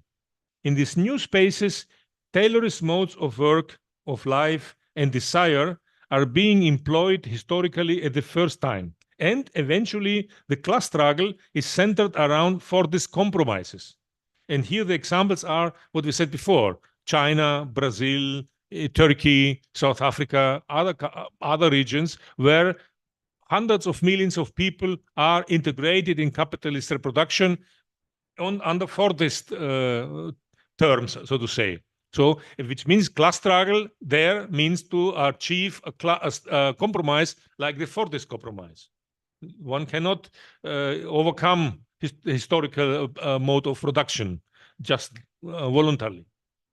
In these newly subsumed geopolitical spaces, the recognition and the expansion of Fordist homogenized individuality is a historical achievement. It's not some one cannot criticize it as something backward or historically past. It's an achievement. And this explains, if you may, for me to explains the very huge interest in psychology in countries like Brasilia, in Turkey, or South Africa, or in China, and so. So there are new middle classes who want to invest in themselves, in the individuals, like in the so-called Western capitalist countries 80 years ago, or since 80 years ago. Consequently, in these spaces, there is a demand for appropriate, which means Fordist social sciences that can provide support and control to promote the governmentality of the population. And thus, we can understand also the psycho boom in this country, as in Brazil, as in Turkey, as in other countries with a booming economy. Our societies, as we have come to know them to date, are waned by structural contradictions along affiliations to class, to gender, or to race. It would not make sense to expect those contradictions in our social reality not to encounter contradictions in the individual consciousness. Structural contradictions generate multi-layered systems of power and diverse political subjects. Historically and geopolitically, sociality is shaped by the relationship between these political subjects. It's an effect and a product of their struggle. And any geopolitically specific psychology is contingent on the respective engagement with these structural contradictions. The social subjects are actually in some kind of battle with these structural contradictions, and the product of this is a particular, how to say, specific psychology, maybe.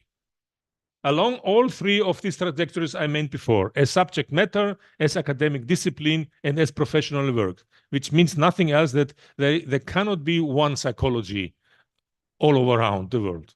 There have to be very different psychologies depending on this particular geopolitical situation in different countries, but also on what kind of political subjects are created and how they deal with the structural contradictions. And even the attempt to homogenize psychology all over the globe is a very, very interesting attempt, and very, very strange attempt to trying to homogenize the whole world, which is not homogeneous at all. And let me finish with a few final words. Emancipation, like functioning, is not an ahistorical constant. We must consider the historical concrete opportunities and handicaps encountered by concrete subjects. Similarly, it is imperative that we historicize the specific geopolitical, the cultural, etc. contexts of any criticism, and pinpoint its respective social relativity to this context. Only then do we remain aware of the social frame of reference that undergirds all critique. Psychology, mainstream or critical, can exist only in plural forms, with several psychological systems, both intrasociality and internationally. After more than 100 years of psychology and social sciences in general, and criticism all to this, the desideratum consists of the same old questions. for which, though, we must find new, specific, and topical answers. And let me finish with naming some of these old questions, which are still new questions for us all. Whose psychology are we reproducing? Psychological knowledge and competence for whom? For the bureaucracies or within social movements? Whose life experiences do social science theories reflect, perceive, and appreciate as value? Which social groups and whose interests are articulated in the supposed solutions?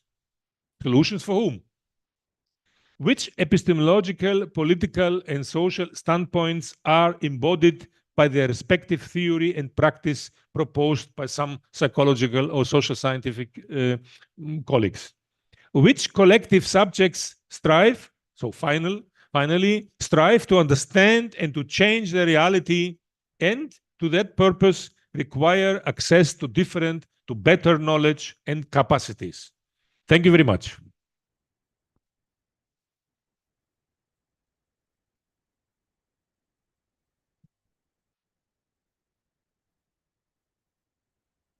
Microphone, I have one. Quem quiser fazer pergunta.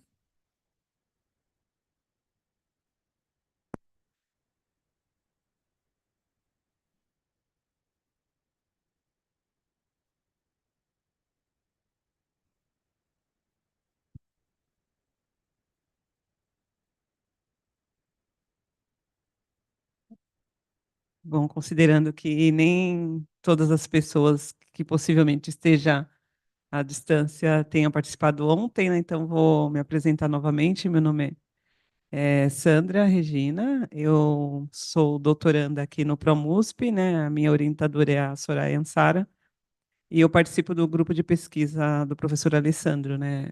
O GPSIPOLIM. I just wanna make some, how can I say? A comment, yes, it's a comment, because you were talking about the contradictions by neoliberalism, and I never heard before, like in this way, and I thought interesting, because I was thinking about globalization, that the globalization brings us something similar in each country. So you talk in different way, and I'd like to talk about a little bit more in this goals in this point. Thank you.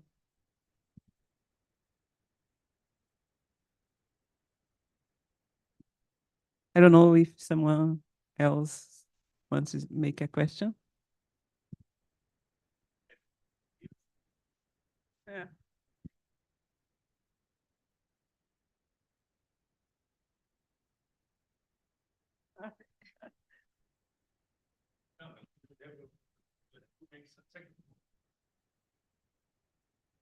No, just I was thinking because it's different when you say the neoliberalism like different people. So I was thinking about why they want to have different people. If we usually hear about homogeneous people to stay in the control. Like if he somewhere is employer, he likes the people in the same behavior to practice the power in these people. Why the neoliberalism likes different people? If you can talk about that a little more. No, the idea, no, this is, I think, it is not about different people. Of course, the idea was that the form of organization of Fordism wanted the people to be similar, not only in what the work they're doing, but this the idea. This was Gramsci's idea. This radiates the form of organization of work. This goes out of the work and has demands and opportunities to the rest part of the life. Yeah. So she was speaking the example with alcoholism and sex and all this out, which means that the people has to be similar, and in neoliberalism, this homogeneity is not. It's not that it's not necessary. It's not that important.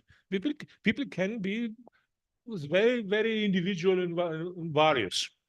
It doesn't matter. It doesn't matter.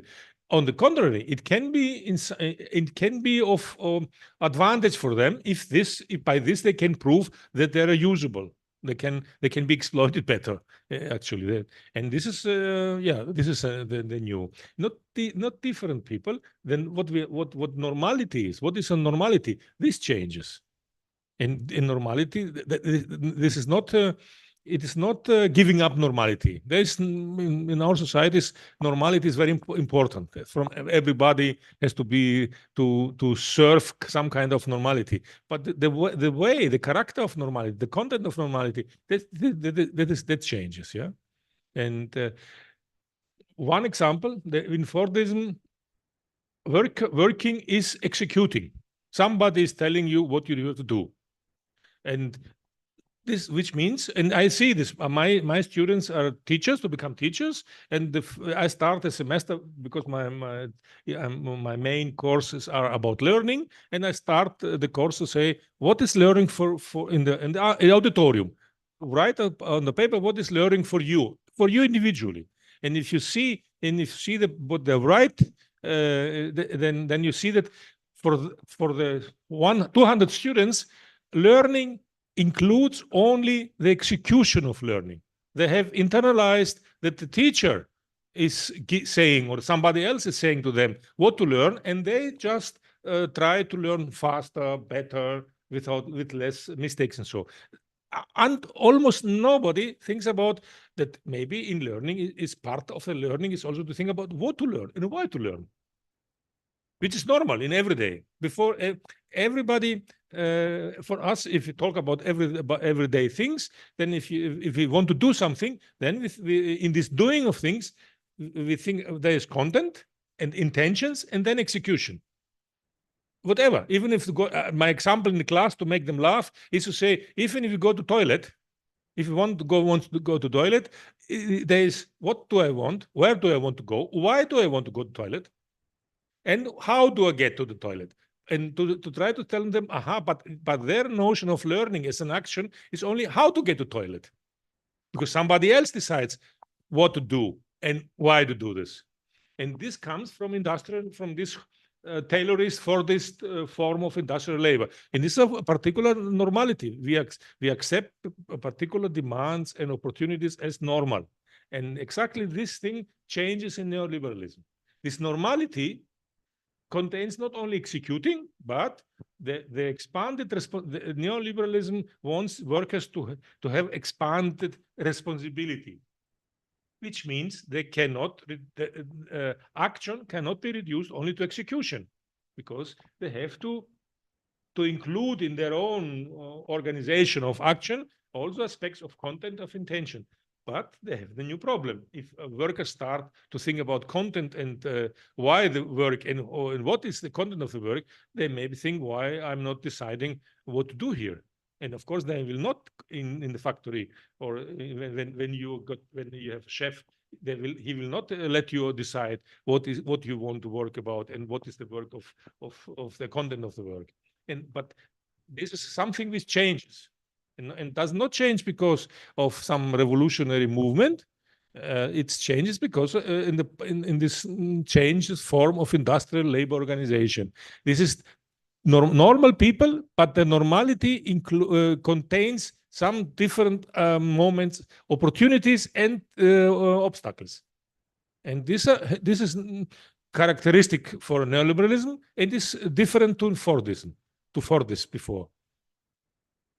There is differences, and yeah, we have to see the differences as also opportunities. This my argument was to see the new not only as bad, as worse. Capitalism is getting worse, but there is also opportunities, and to think about these opportunities. If I understood your comment or your question well.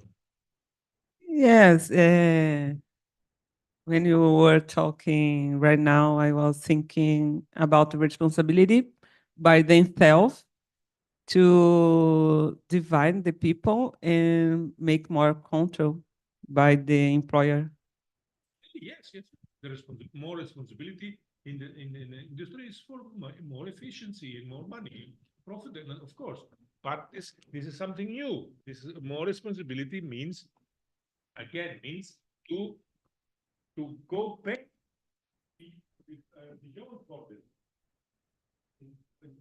Fording or tailoring started saying in the 19th century, when capitalism started, there was no sociology or psychology. There were just people who would have ideas and go to some people who own factory and say, look, I have an idea how you can organize your industrial work, and then you have more profit, more efficiency. So Taylor was somebody, and he said, look, I can help you to make your workers working more efficient. And you can do this by divide the labor work in 100. One shoe, to make one shoe, divided in 100 parts, and this 100 parts to divide in different people. So you have a technical fragmentation of the work, and then you have a social division, but this works only with the psychological splitting, which means planning, content, execution, and control. It's something different. And again, I think it's very important, especially in my experience about learning. And again, we have, after 50 years in school, everybody of us, we have internalized this so much that it's very understanding. No, if I'm thinking about my learning, I'm not thinking about the content and the intentions of my learning. I'm thinking only in the way school wants me to think. It is exactly what the owner factory wants the worker. The worker to figure out how to work faster without mistakes and so on. It's to be efficient. Without thinking what I'm doing here, why I'm doing this here, for who is it good? And this self-understanding, what normality is, what action is, for psychologists, is very important. Yeah? What is our understanding of action? What does it mean, human action? Just to execute a command, which means you have to have somebody to command you. And neoliberal says this works, it's efficient, but in some contexts in industrial labor, it's not efficient enough. We need to open up. We need people who are not waiting somebody to tell them what to do. We need people to think themselves what have they to do, and why, and so on. But not too much, because too much maybe, yes, but this is an old problem. Even Marx said this very clear and very literally, said the capitalist has to teach the workers to work because he wants to make good work. But this is dangerous, because if the worker may learn too much, then say, hello, I want to have more to say. And this, but the neoliberalism wants this responsibility, but has the same old problem on a higher level. And for us in social science, it's important to see, this is my argument, to see also the opportunities. Contradiction means there are new opportunities. Not only things are not only bad, but worse.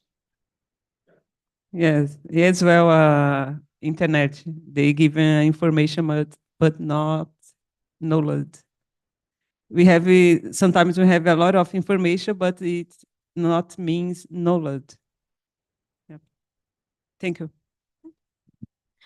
Olá, tudo bem, gente? Boa tarde. Eu sou a Luciana. Eu faço parte. Oi?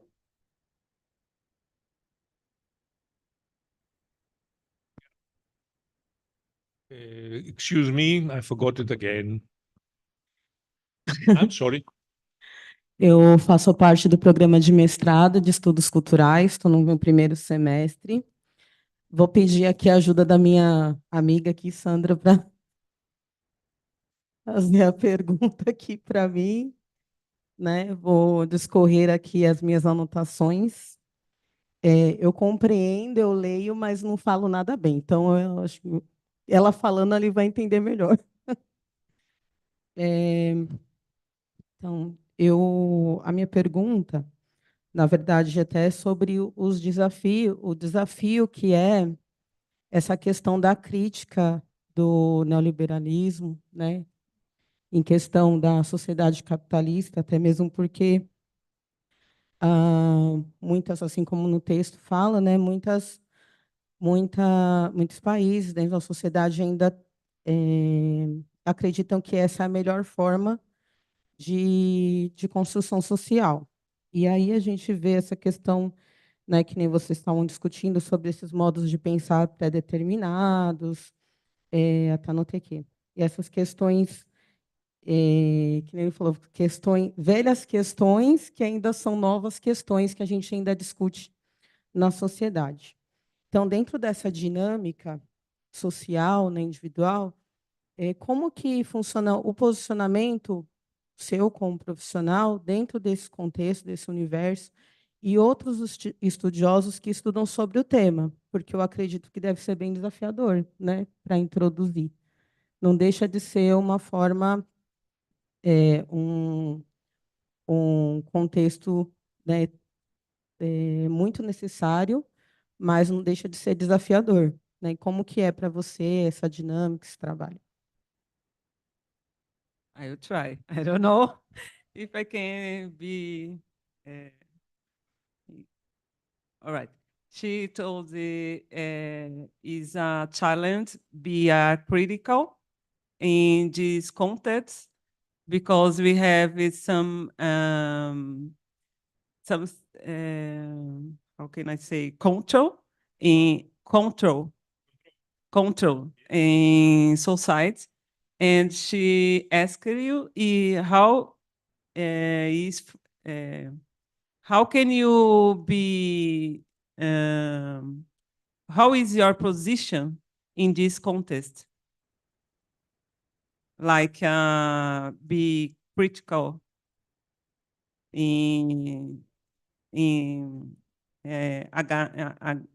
against opposite neoliberalism. I think is more or less. I don't know. I will answer, then she can say if it fits the answer. But I think, I don't know. Generally, I don't think that it's more difficult now to be critical than before. The same problems the people who have since 100 years. But what I will say that what we have now, to be critical now has to think about what critical was critical before. So this is what I said, yeah. And the danger we have is that our critique, if we just repeat our critique in psychology, for example, as the last 100 years, then we are not critical. We are very complicitage with neoliberalism, because all this focus on individuality was critical to Fordism, but to neoliberalism it is not critical. Neoliberalism says hurrah to individuality. So this is why I said we have to historize also critique, not only historize what is going on, but we have to historize also critique, because critique is always also contextualized. Yeah, in critique can be very, very, very fast. As it is, and this is a weakness of the critique, because they are continue lamenting. And this is one. The second, what I said, I would be happy, and I think this would be a good start, or good step, if for a modern critique, we will take serious and look exactly what is the new in neoliberalism, and not continue with this. I read thousands of pages in sociology and psychology and anthropology to see how they discuss this new. What is new? And it's I can tell you that only this like old lady whining, oh, it's bad, and so this is not critique, not at all. So which means they didn't understand, or they didn't understand what is the new there. And I try to say we have to find, if we continue and say dialectics, contradictions, then we have to find what is the new opportunities in neoliberalism. And if I may say more, my business with this kind of question started, I don't know, 15 years ago, with talking with students of mine, psychology students. Now my students are teachers, but I was 8 years professor for psychology in a psychology department, and so I had psychology students, and we were talking because they didn't find work other in NGOs. They worked only in NGOs. Then we talk what are they doing in NGOs? What is your work? What are their work? And we talked a lot about what is the work. And this, of course, they explained this new work in NGOs is shit because it's precarious, because paying is shit. Okay, but there was also some suspense, some positive thing, and we tried to understand what was this their own. What was this? Not only complaining with shit work, but what was the new, and what they said. But the explanations, or the explanations of the work was, look, what we are doing as psychologists in these NGOs, working with young persons in jail, working with refugees in different fields, but NGOs, not state, not private. Yeah, they tried, and what the name was, what we're doing there is it's the content of our work is much bigger and much wider. If we would work in a state, in a counseling center, for example, as psychologist, it would be very tailored for this. Somebody would give us a case, somebody, mother or pupil, or then we will apply the therapy. When we were clinical, we will apply our technological clinical knowledge. It's like an industry. Somebody will give us a case, we will apply our knowledge, they will be good or not good, and it will continue. So we will be part of a machine. But in the NGO, the demands, the content of their work is totally different. There are not shit conditions, shit paying, yeah, but the content of the work, there is more space for them. They have to do different things, which are sort of planning of things, yeah, which is not only bad. The conditions are bad, but not this. And so in this way, we discovered that what the new what happens is not only precarity, not only bad paying, also content changes. The space is changing, yeah. So I remember, I can as example, some working in a youth center in Thessalonica, in somewhere, and they had to repair the toilet because the toilet was not working in the youth center, for example. So is it psychological work? They had to make dance courses because they want to make dance courses in order to make something. Yeah, they had to go to town hall in the city and to ask for resources.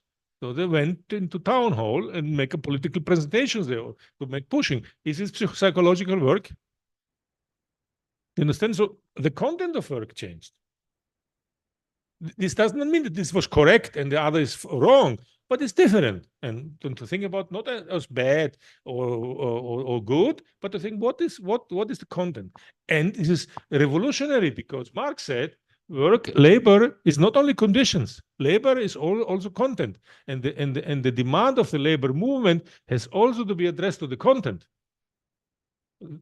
But this didn't happen because trade unions address only the conditions: better salary, less work, less time work, is conditions of work. But what's about the content? The capitalists decide the content, and so the neoliberal change now puts old questions again on the table, which we forgot for 100 years, politically forgot.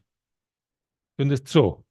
And so again, so for psychology, for critical psychologists, I would say, or critical sociologists, I would say, okay, it would be good for us if we start to say, what is new in this situation?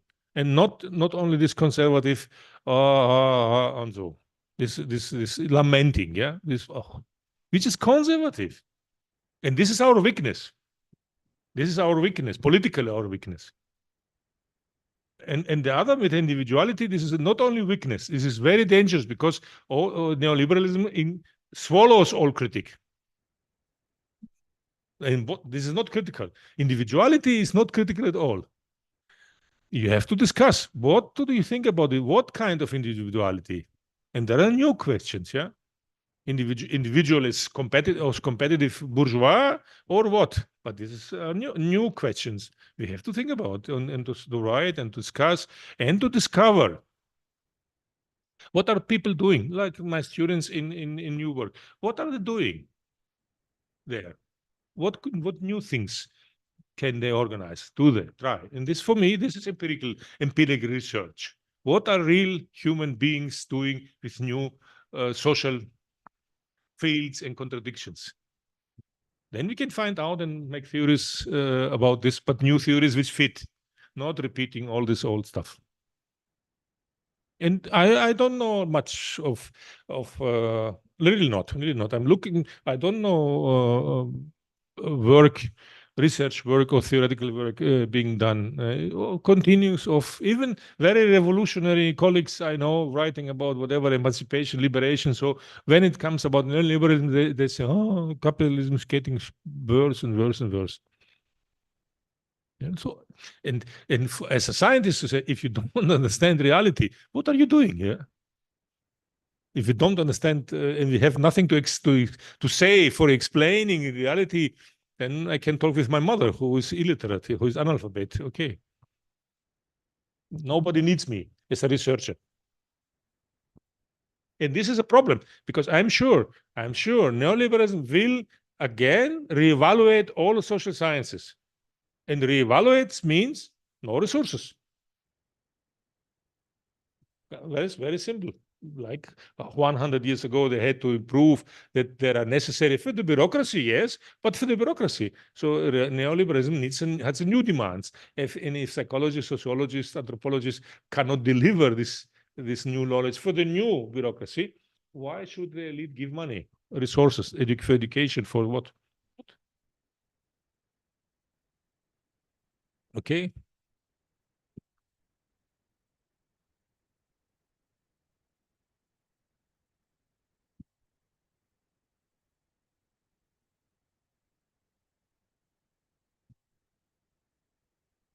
Hello, Professor. I'm Antonio Akio. I'm from the Social History University department. And before that, actually, I've worked for 25 years for the companies and business and also the government, US consulate and other companies. And well, first I would start saying that, well, first it's all about money. But I couldn't say that after your great speech, because I could add to that, that would be about money, power, and authority, maybe. And that would include a kind of a competitorship or maybe a race between people. And in one side would have companies, in the other side would have people. And well, right, something like that.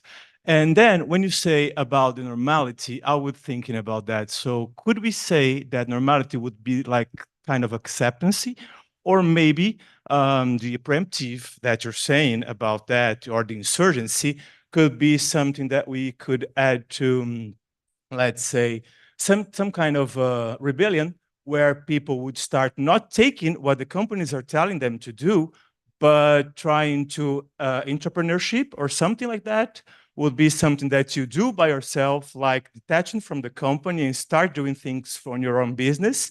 So that's kind of a question that I would say. And then when you say also about the capitalism is kind of fragmented, I think you have mentioned something about that, right? So about fragmentary capitalism. Social, yeah. Fragmenting, yeah. Right. So when you say that, how can we then try to think in the same way? Well, if it's fragmented, how can we then try to think in people and collective at the same time? Because if it's fragmented, we should have to then attribute kind of portions to, I don't know, maybe a group of people or to the individual ones. It's just an observation because I really, it's not a really question, but it's something that's posed to me when you're saying about that. But more than that, I would say that's about the, I would say that the normality that you said. And when you say that people should not take anymore, well, not anymore, but trying to think about what companies are telling them to do or not accepting that, what would it mean? Would it mean that people are starting an insurgency then?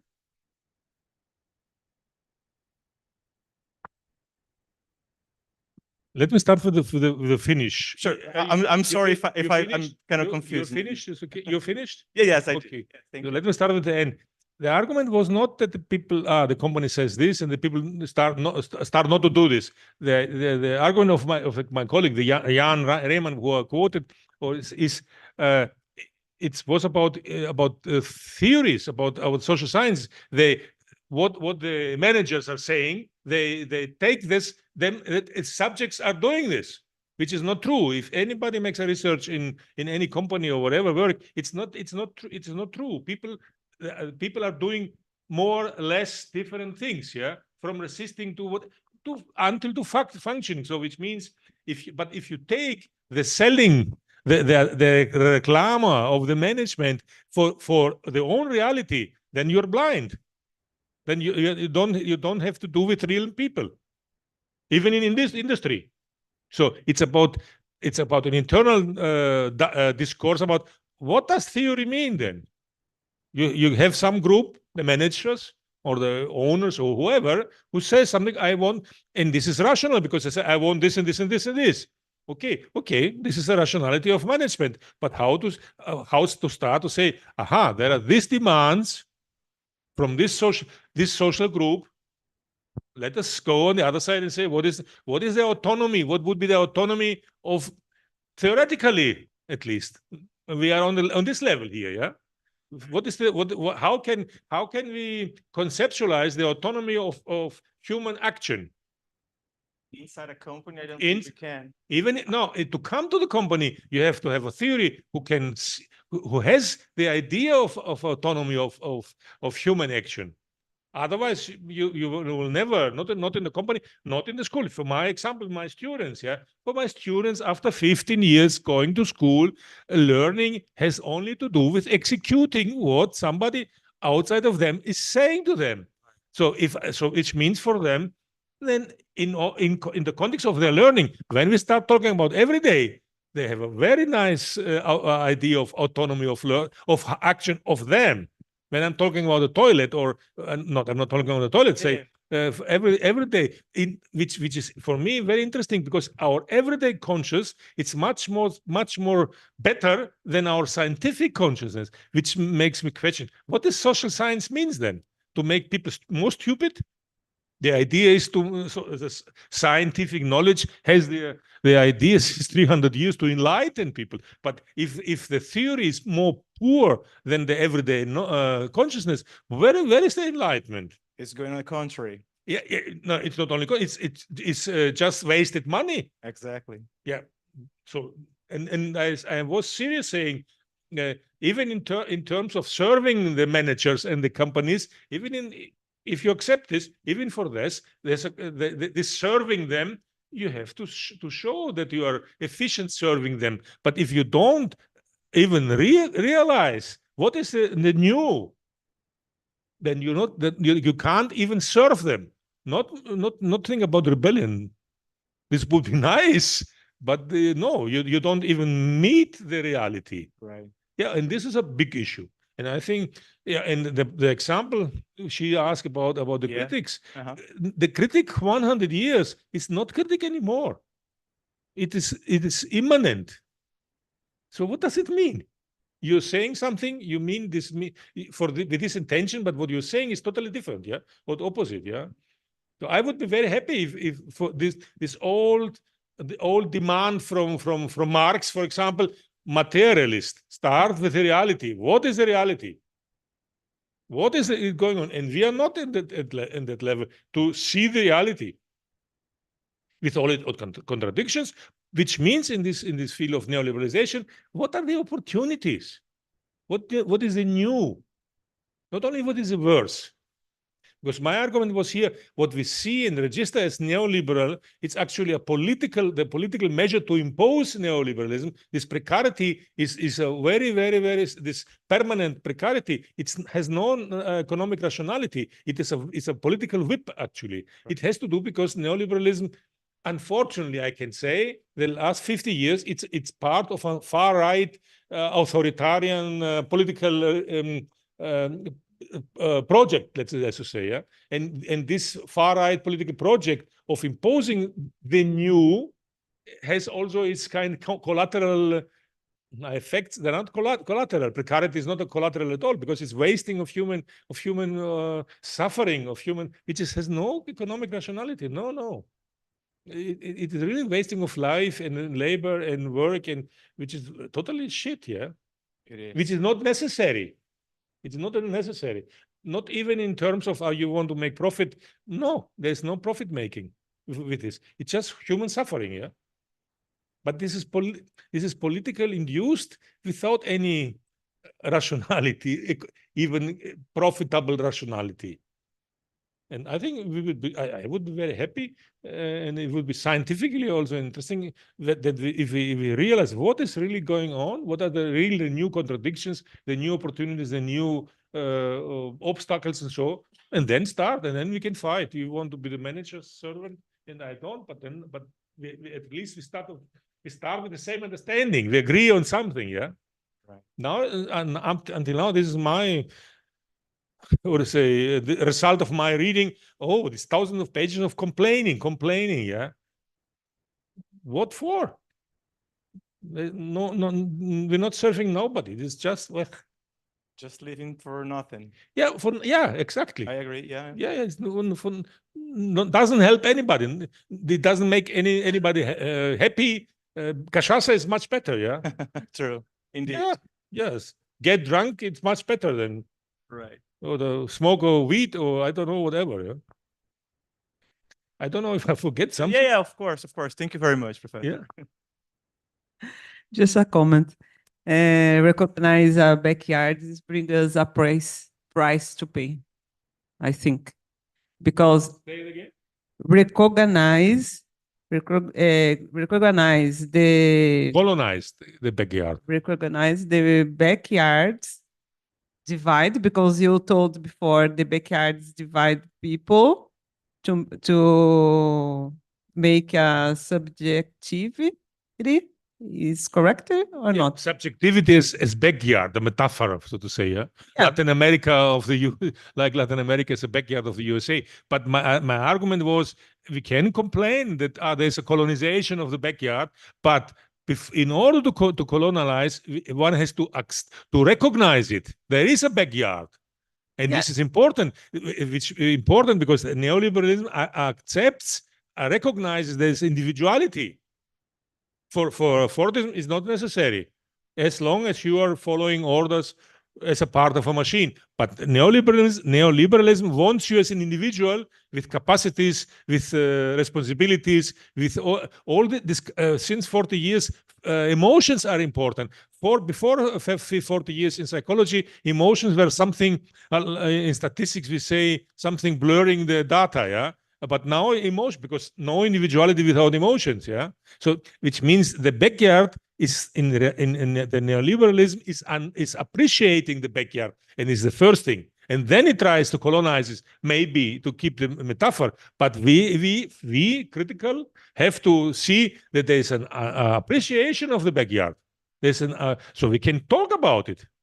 And we can talk about there's a backyard, and this guy wants to colonize this. What we want something different, yeah. In Fordism, there was no appreciation of the backyard. So my point is, when neoliberalism wants that we recognize the backyard metaphor, we have some price to pay. Because when we agree with them, we lost our work, our job. I don't know. I don't know this. Can be. It can be, but this risk, yes. But I don't want to say that it will not happen. It may happen, but we are here in the university and we are thinking about how to about concepts and theories and so on that level. It's let us see that there is an appreciation and acknowledgement and acceptance. There is a backyard. And let's start with this acceptance. We have a dominant model political project called neoliberalism, which says there is a backyard. And then we can fight about it. But because we have something in common, we appreciate and accept and acknowledge there is a backyard. Yeah. In Fordism, there was no acceptance this class. No, the individuals had no backyard, no foreyard, nothing. They were functioning according to some demands and some collective homogeneity. No, I agree with you. It's important. Huh? And I agree with you that it is important in this moment in this context. Yeah. My point is, even is important for us, we can have different results about this. Yes. Like Yes. we have a price to pay, and the price tries some result. Yeah, I agree with you. I agree totally. What will come out? It's a question of struggle, and maybe we will use. Yes, of course, there's a risk, but because of the risk, to say, "Oh, there's no backyard," yeah, no. Then we pay the price cognitively, yeah. Yes, we refuse to see reality. It's a risk. Okay, thanks. Thanks. Alessandro, opa. We quero legal.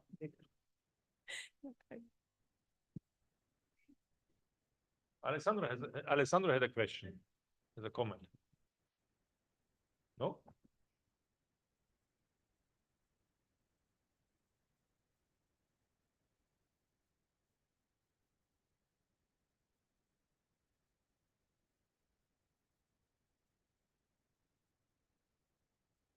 It is contradiction in the capital.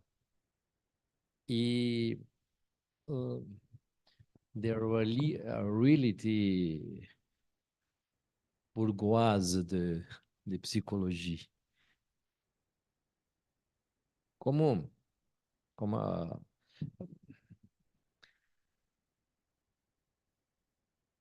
Say it in Portuguese.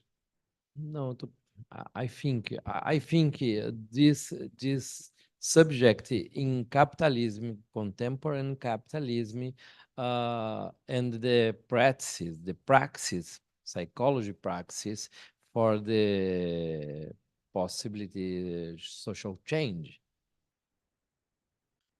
About for the disequality, inequality, concentration, this money,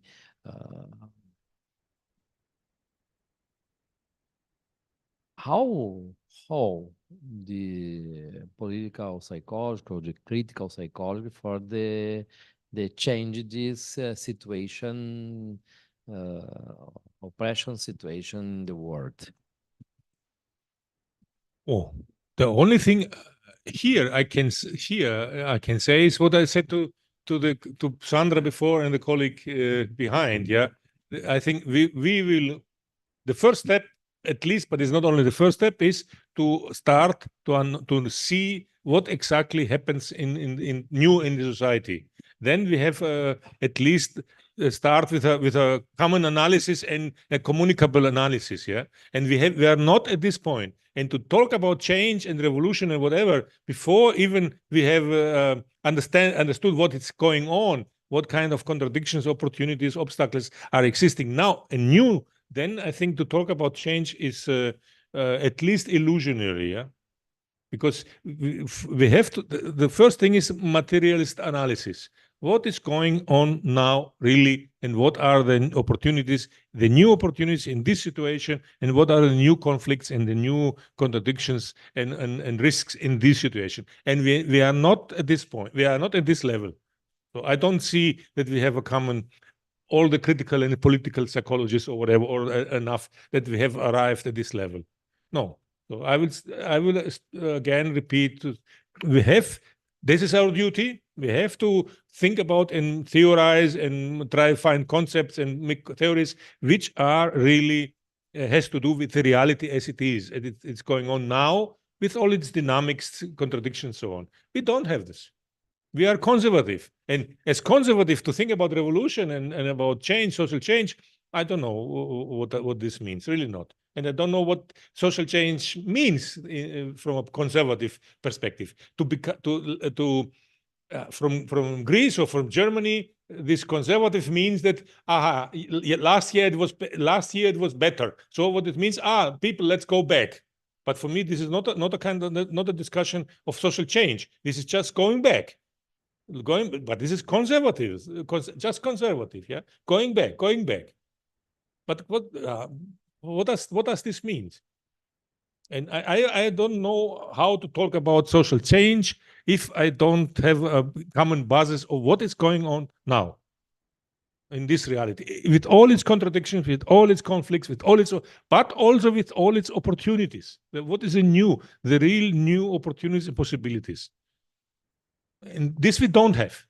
And I'm sure if the auditorium was full with 100 political psychologists or critical psychologists, I'm sure that the 95% would just complain and fight about whose capitalism is worse. And okay, but they would speak about capitalism that doesn't exist now. And so how to talk together about how to change this capitalism, which is not the real capitalism now. And this is our problem. This is really our problem. For critical psychologists, yes. They are like the trade unions, actually, which are very conservative, yeah? There's no vision. For vision, you need a good materialist analysis, which has to include opportunities. And otherwise, it's moralism. It's whatever. And I mean, it's serious. It's not polemic. It's serious, yeah.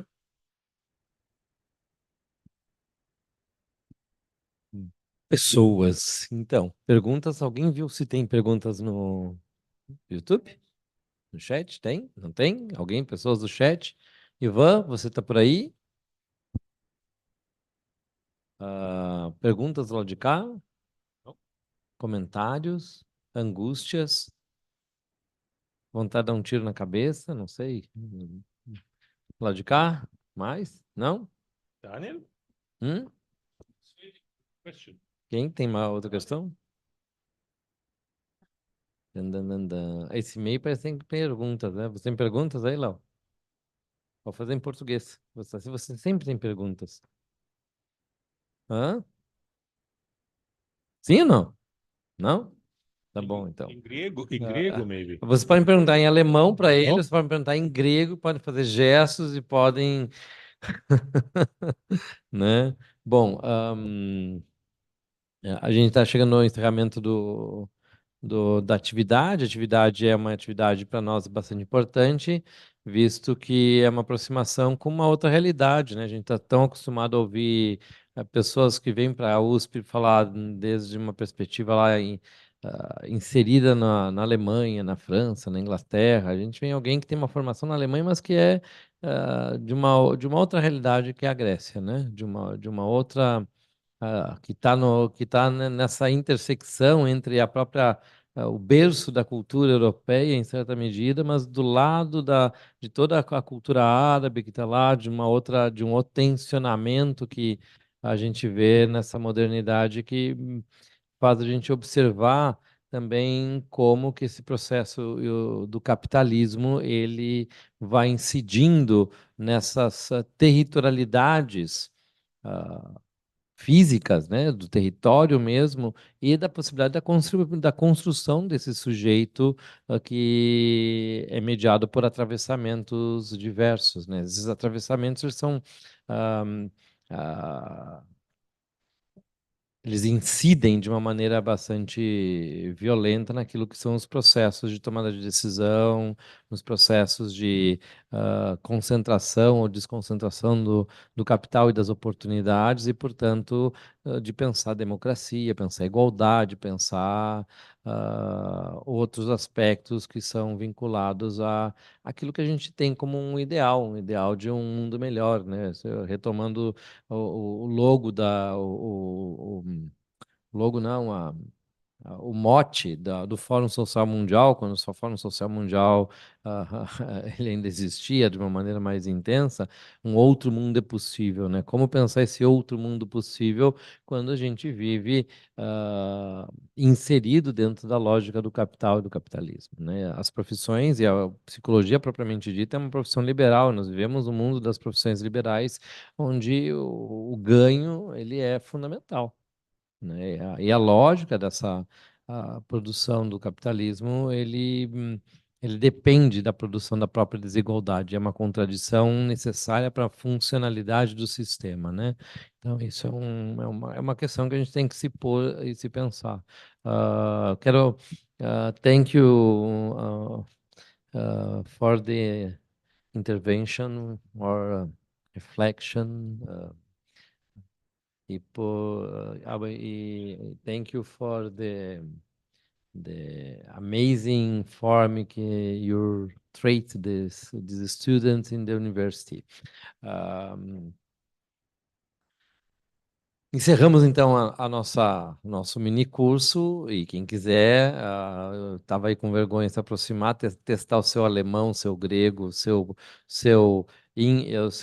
português, o seu inglês-tuguês, o seu inglês-tuguês, alguma coisa assim, seu greco-inglês. Vocês têm aí agora a oportunidade de se aproximar, trocar contatos com Athanasios Marvakis, professor da Universidade Aristóteles de Tessalônica. Muito obrigado e palmas ao Athanasios.